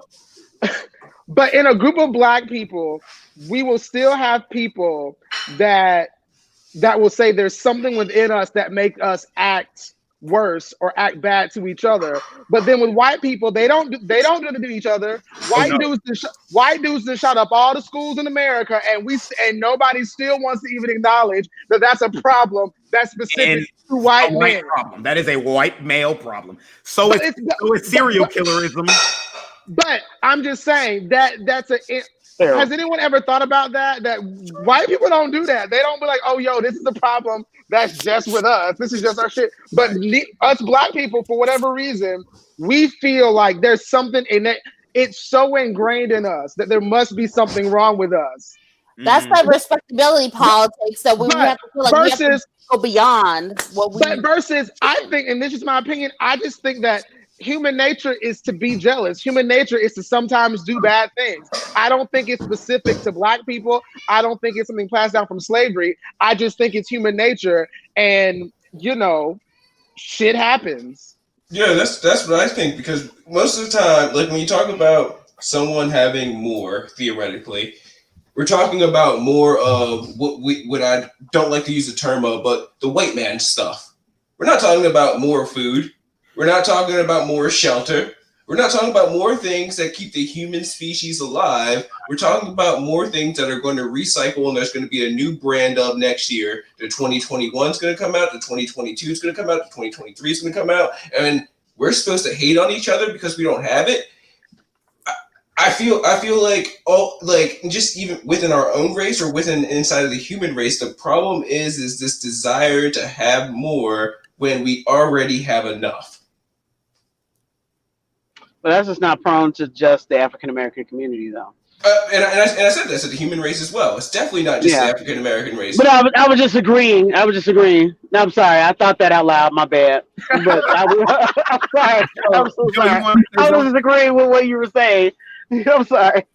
But Mo, I did want to hear your take on the history that you said was incorrect. I want to hear that. Because I agree with you. I want to hear what you know. Because because the whole thing about Reverend that the reverend / pastors was taught the Bible, and basically he was put above like the house Negroes. That wasn't true. Yeah, you did say that. You did say that. Above house Negroes. What you did say that actually. Okay. Well, I got this recorded, so we'll check the receipts later. We'll Anyway, take the receipts later too. But that whole dynamic. Okay. Okay. You said I said yeah. But, and what you said was some bullshit. There we go. But listen. No, the whole dynamic. What you're talking about, that there wasn't a lot that there were slaves that were afraid to do uprisings and things of that nature. Yes, there was a level of fear. However, that there was any uprising was completely false. What happens? I said it wasn't prevalent, but I know that there were uprisings. Yeah, there were uprisings, and what happened was that after those uprisings, it got even more stringent. Okay. And the little freedoms that they had was taken away. Okay. But are we denying the fact that slaves outnumbered their slave masters? They did outnumber them 3-1. Yet they still didn't uprise as a whole, correct? Because education was withheld from the slaves. The idea did they know that they were outnumbered them 3-1? The idea of teaching critical thinking and strategics and reading of books like Art of all that kind of stuff was withheld from them. They were taught what they knew from the white man directly, and their biggest link to that. Hold on. Can I finish? Formal education really wasn't a big thing until the late 19th, early 20th century. So critical thinking. I didn't say. But let me throw something in there, right? You're talking about people being outnumbered 3-1, and I come from a security and military background, and also the activism side of me. This is still happening today. How many times do the protesters outnumber the police? We don't even have to talk about the guns because you can get on the ass real quick. I can tell you from history, and I'm a scrawny dude, so everyone on here is probably tougher than me, even the females. It takes 2 to 3 people to retain one person and to put them in a handcuff safely.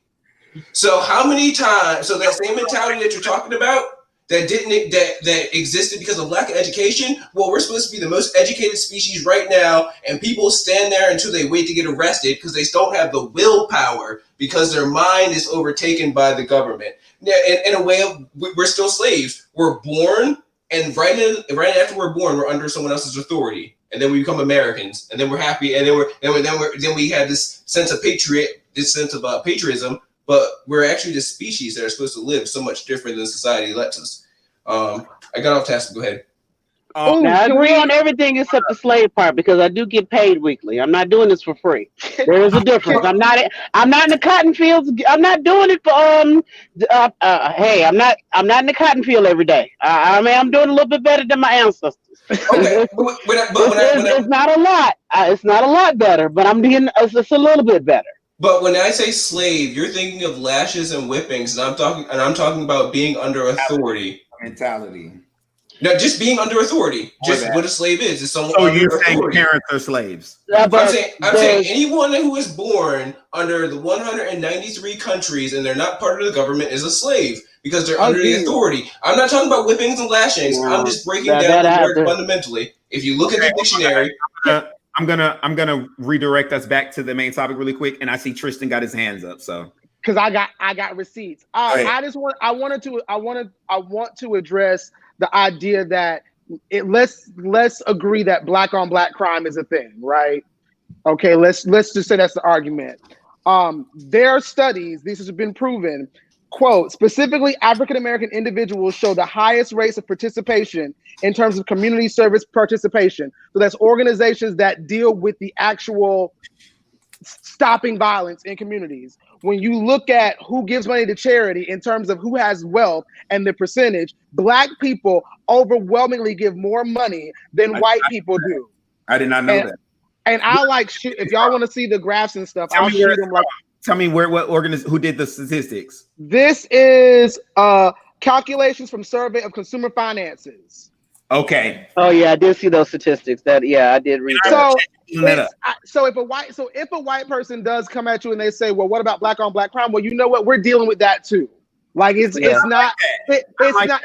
ain't like black folks are just sitting around letting black people abuse and hurt other black people and not doing anything about it. And we all, if you Google stop the violence rallies before coronavirus, if you Google that on Facebook, you would pull up more events than you would for something about police brutality. We've all seen cookouts and block parties and different things centered around stopping the violence in our community. So we all know that we are doing our part to affect change in that level in our communities, at least from what I've seen. There's so much that's being done within our community that does not get recognized. Like you want to say, like what is the black community doing about black and crime? We are doing things. We are trying, and like that goes back to the respectability politics. Because there's a lot of that. It does deal with that.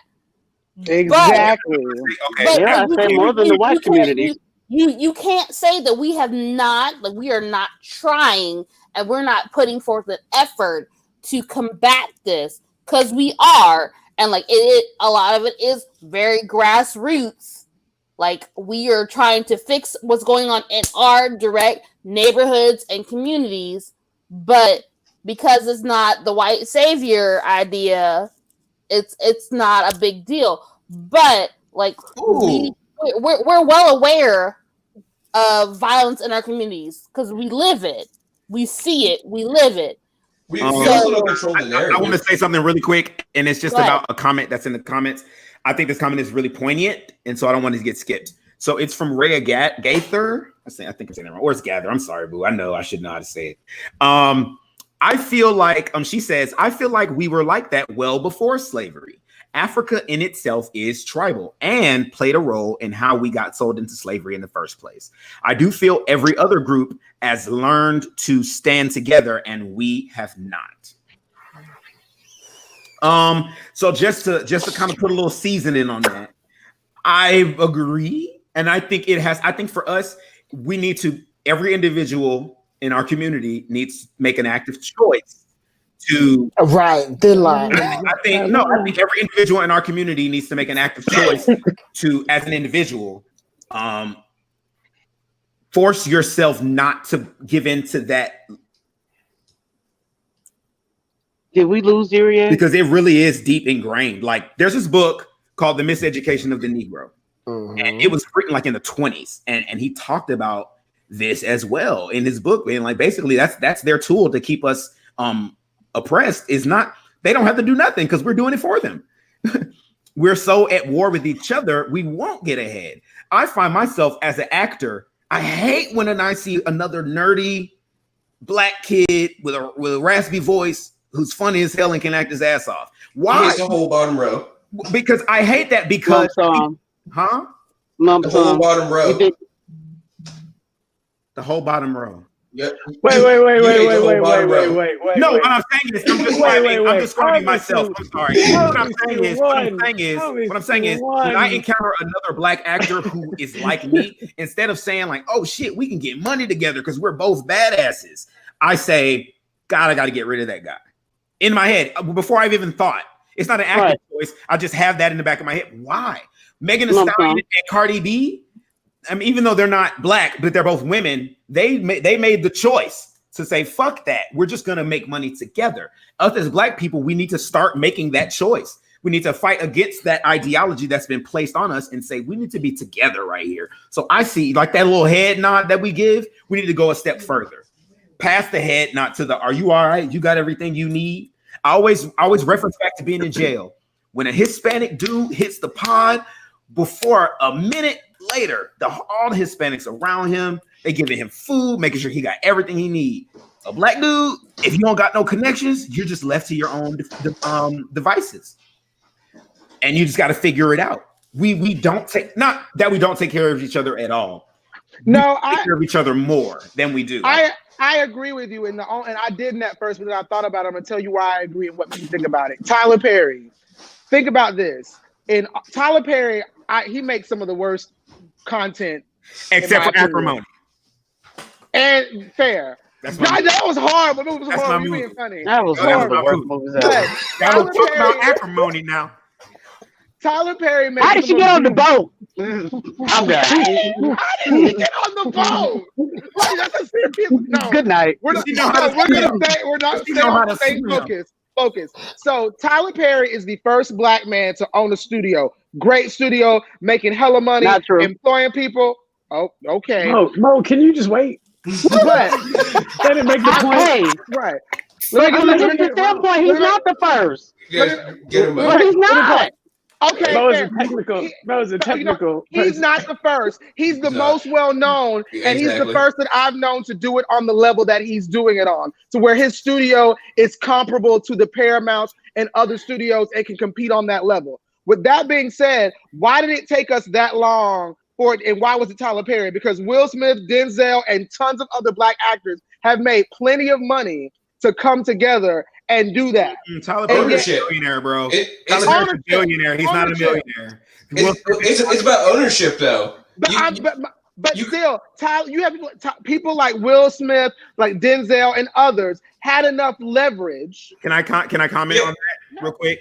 So the difference between, and I see you, Desmond. I'm gonna go to you. The difference is this.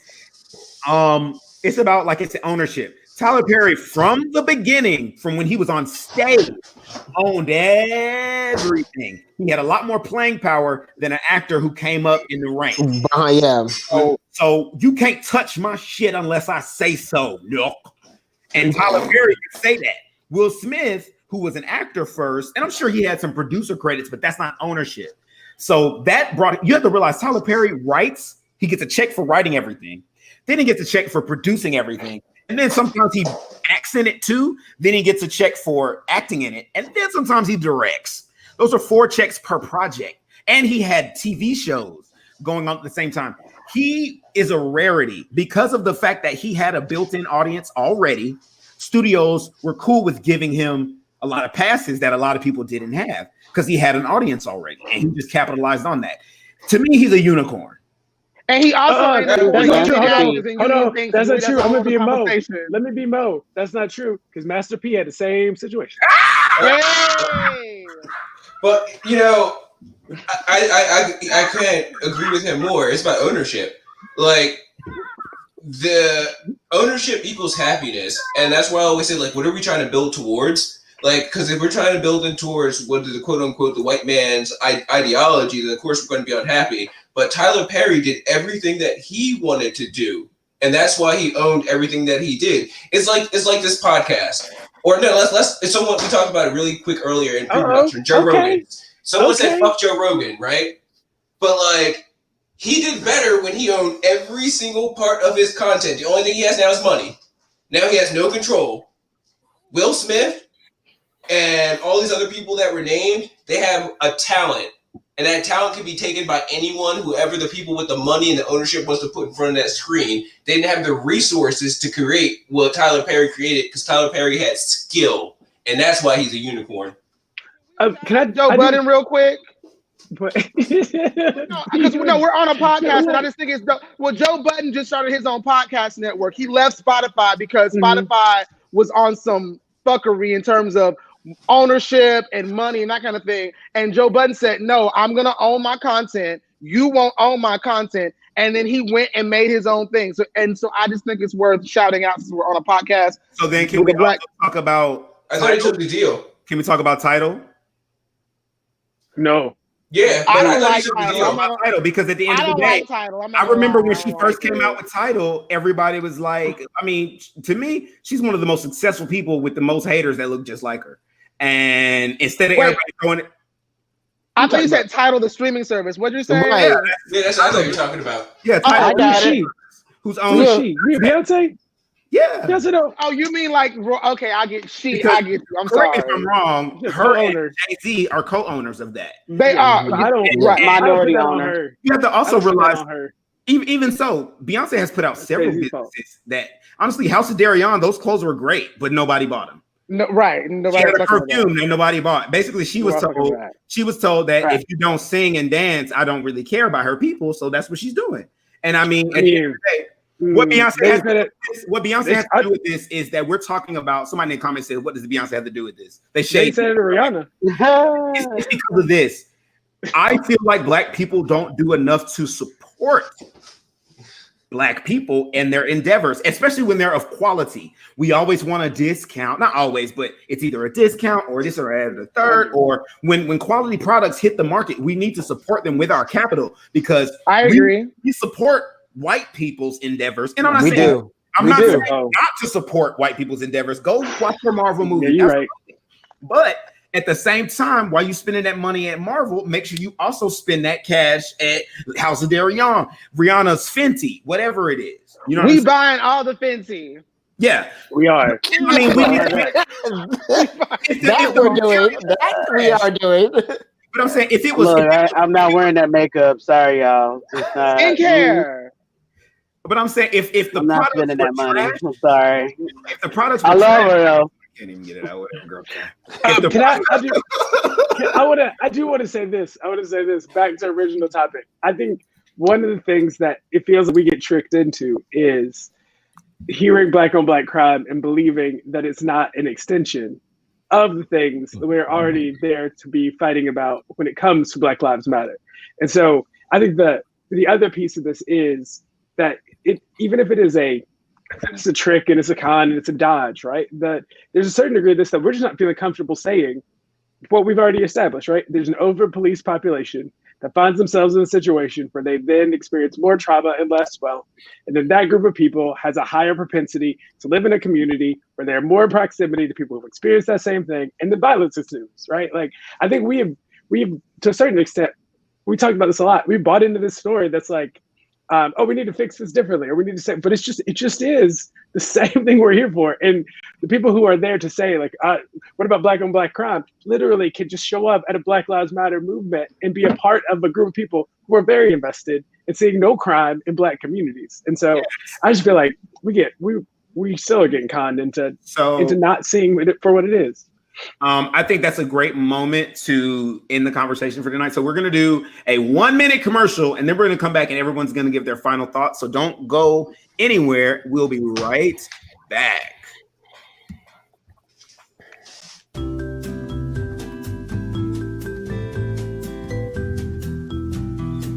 Hi, this is Cody from Cody Paul Media. Thank you for joining me. Anybody can record a video, but the question is, how do you make that video stand out among the rest? A quick animated video like this one can change things around for your company, so go to codypaulmedia.com and get those needs met today. See you later. Hey Geeks and Freaks, it's Julian, one of your hosts on Geekin' Out. Next episode, I'll be taking the reins, and we're talking villains. We're sharing our top 5s, so come and see if yours made the list. Catch us on Monday, September 28th at 8 p.m. on Twitch, Facebook, and YouTube Live. And remember to subscribe. By the way, what are your top villains? Comment and let us know. Perhaps we'll make some honorable mentions. And I'd love to stay in chat, but I'm having an old friend for dinner.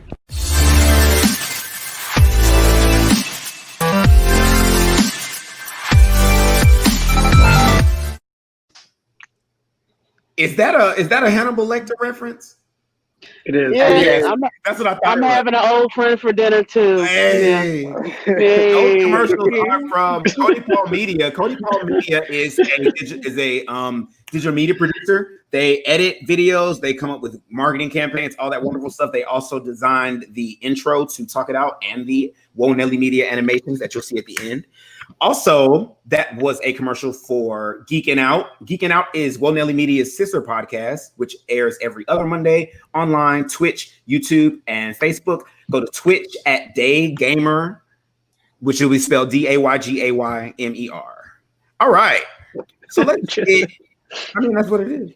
All right, so let's go in for some final thoughts. Final thoughts is the part in the program where we each are going to give our opinions on what we gained from this conversation or what we hope our viewers learn from the conversation. And we'll start with Mo. Can we do the reverse circle this week? She just trying to run my show. I can't have. That's what happens when you put too many black folks together. Triple on your parade thing. I mean, I'm just saying. All right, Mo. Because I'm from the South, and when you're from the South, you always are a good host. Thank you. So I will start with, I'm going to go out of order. Let's start with Tristan. Oh gosh. Okay. So my final thought is going to be: everyone, please go vote. Please go vote. Please go vote. Please go vote. I know sometimes it feels like your vote doesn't count. That's not true. It does count. You can truly affect change in your community, especially on a local level. This election is too important. We're in the middle of a pandemic, and Americans can't even leave the country and travel anywhere else in the world. If you think that things can't get worse, they can and they will. Please go vote. Please go vote. Please go vote. Awesome. And if you would like to follow Tristan, his information is at Tristan Daniels, which will be TRISTANDANIELS. And on Twitter, it's the same at Tristan Daniels. All right. Next, we will go to Mr. Jackson. There's two Jacksons. So hold on. Oh my God. Let's go to Joe. I didn't know my last name ain't even Jackson. How did you get It's it? not. I'm like, it's Jones. It's Jones. My bad. Joe Jackson is That's why I couldn't find your. That's why I couldn't find your little tag. I said, who? Joe Jackson. Yeah, I did just Joe Jackson. My bad. Joe Jones. Let's go to Joe Jones. I think this has been a great night. I think I've taken the most from it. I've taken it in the conversations. I've really enjoyed it, and I'm going to second Tristan. I think we made the point that not only is voting important, but also figuring out what's happening in your local elections. It may, again, be disheartening because money is money. That is the reality, but you are better off being involved in the process as early as possible so that you can start influencing it and seeing change. Excellent. So I'm a cosign. Excellent. And if you would like to contact Joe at I Agree with Joe, IAGREEWITHJO is how you can find Jackson. Jackson. If you're nasty. Jackson, if you're nasty. And that fits because the Janet Jackson. See, it's full circle. Mm-hmm. Okay. Next, let's go to Ricky Z. What are your final thoughts? This is I the one thing I can definitely agree on is it starts with the grassroots. It starts from the very bottom. Like we are responsible for voting for our local elections.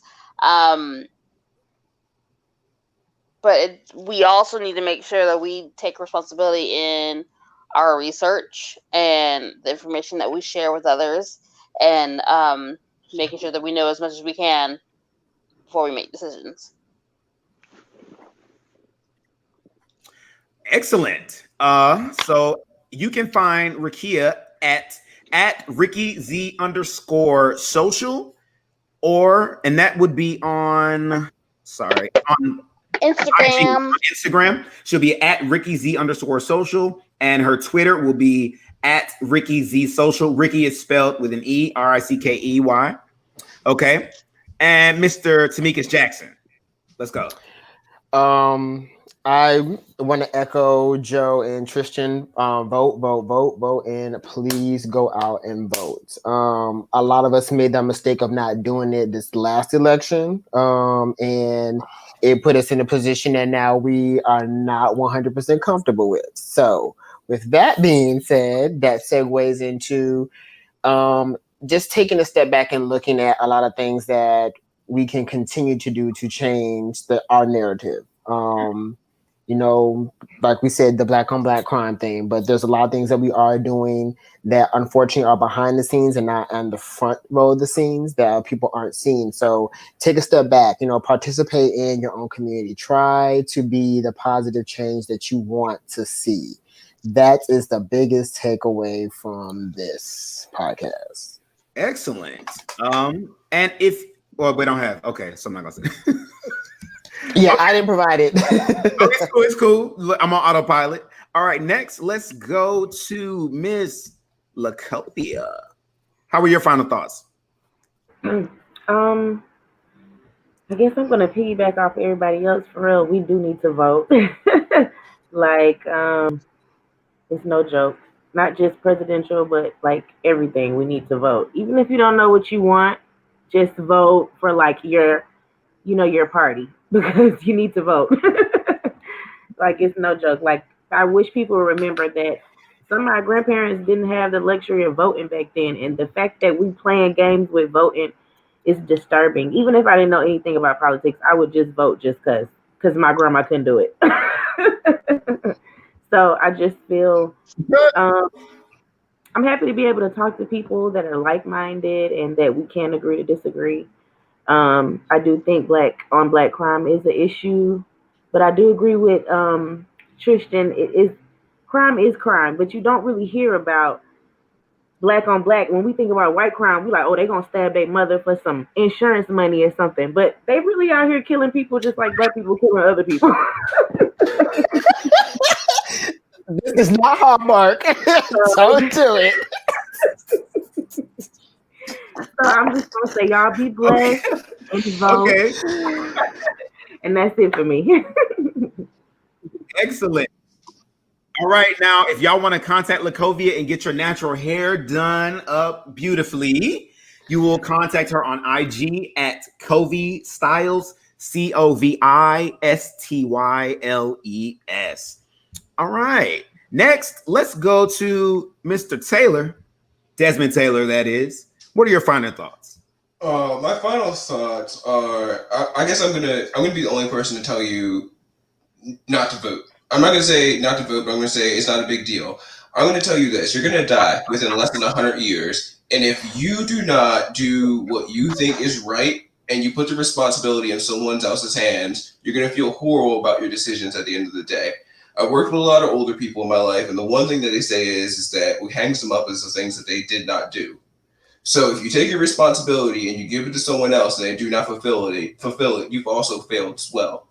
I'll also say that since we spoke about Tyler Perry, do as much as you can to get your own resources to build up people and own communities that you want. Design these communities. Let's stop trying to infiltrate communities that have never been built for us, but build things within those systems that we can use to bring another man up. Yeah. I do donation projects, I run a podcast, and I sell products. If you want to find out more about me, www.desmondayllor.com. Well, he took your finishing spot That's there. fine because y'all see I'll be stumbling. I'll be like, all right, Mr. Taylor. All right. And I guess that's everybody. So it just went with the flow, though. He had to do it like that. Oh, really? Really? You gonna do me like that, Daria? You gonna do me like that? I'm not gonna do you like that, sis. You know, I got you. Okay. All right. Okay, so real quick, first of all, shout out to Tim Reed because he did have his own movie studio before Tyler Perry. Unfortunately, y'all wasn't trying to hear that back in the 90s and early 2000s. Yes. Thank you, Ray Cable. Yeah. Yeah, he had his own movie studio. Nobody was trying to hear that, but I mean, it is what it is. Tim Reed walked so Tyler Perry could run. Okay, so shout out to him. Also, is this your takeaway? Is this your takeaway for the night? Your takeaway? Can y'all let her have her moment? Let me have my final thoughts, okay? Let me get my final thoughts out. All right, so that's number one. Number two, also thank you to our servicemen and women that are on. I do want to thank you for your service. You're not thanked enough. That's regardless of skin color. Even more so, people of color that decide anyway to serve this country. This country has some messed up ways. And it definitely has some issues, but I definitely appreciate y'all making that sacrifice because I dang sure said hell no. So, my final thoughts.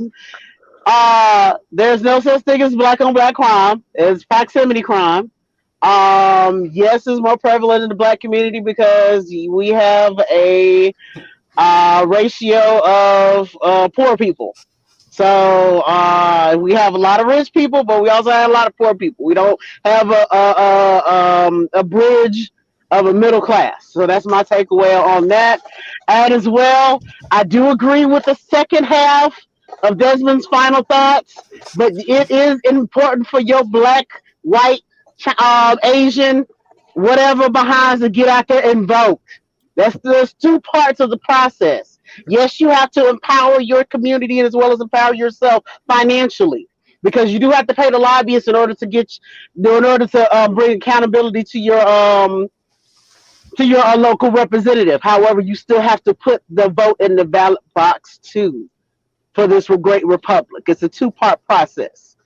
All right, I'm done. I'm good. You good, All right. Daria? You all right? Yeah. Thank y'all. And also, make sure you get that cash up. Cash You app. know, no matter how small, no matter how big. Send her a couple dollars. All right. There So ain't for nothing Cash wrong App, with it. Cash App for Mo will be at Mo Smith Pro, MoeSmithPro. Cash App has a $sign instead of an @. All right. So my final thoughts. Actually, before I give my final thoughts, as always, I want to thank my panelists for being open and vulnerable in this conversation. A lot of we got some interesting comments today, but I think we handled them well. And I feel like I thank you all for being here for that and being strong through that, because I know as Black people we get tired of seeing shit like that for real. But I also want to thank y'all for just being a part of this, because you don't know who that's watching. You all are inspiring to hopefully go vote, but just to be a better human being. After having said that, I want to remind you all to go like our YouTube. Subscribe to our YouTube channel by searching Woe Nelly Media, WOE Nelly Media, NELLY. Also, like our Facebook pages at Woe Nelly Media and at WNM Talk It Out. Also, you can find us on Twitch at Day Gamer, and you can find us on Twitter at Media Woe. Now, my final thoughts are essentially the purpose of me doing this entire show was to create better human beings, which is interesting because Desmond's philosophy, although I don't agree with not voting, I think you should vote, because being someone who didn't use that power when I had it, and now that it's gone, I can get it back though, but it is something that you then think to yourself, damn, I could have made a difference and I didn't. But having said that, it's nice to have someone who thinks more on an existential kind of thought process of like, what impact are you making as a human being? Because before we're Black, before we're gay, before we're anything else, we're humans. We're beings first. We're a being, but specifically a human being. And what kind of impression do you want to leave? When you encounter anyone and anything, you leave an impression, whether you think you do or not. And just walk around with that mentality. Are you helping the people you encounter, or are you causing harm? Even if you think you're helping, sometimes you're causing harm. And I think it's good for you to take a good look at that behavior and decide how you want to move. Having said that about Black on Black crime, Black on Black crime, it's a misused phrase. However, what I will say is take care of the people around you. Take care of the people that you should be loving. Support people that need the support, especially if you know that they're going through hardship for things that they can't control, like their race. I want to thank you all for being here tonight. And I want to say, just a reminder that Talk It Out is a space where people of opposing views can get together and have a healthy, productive dialogue in a respectful way. Keeping in mind that it's not always about proving who's right and who's wrong. Sometimes it's simply about listening and being heard. Have a good night.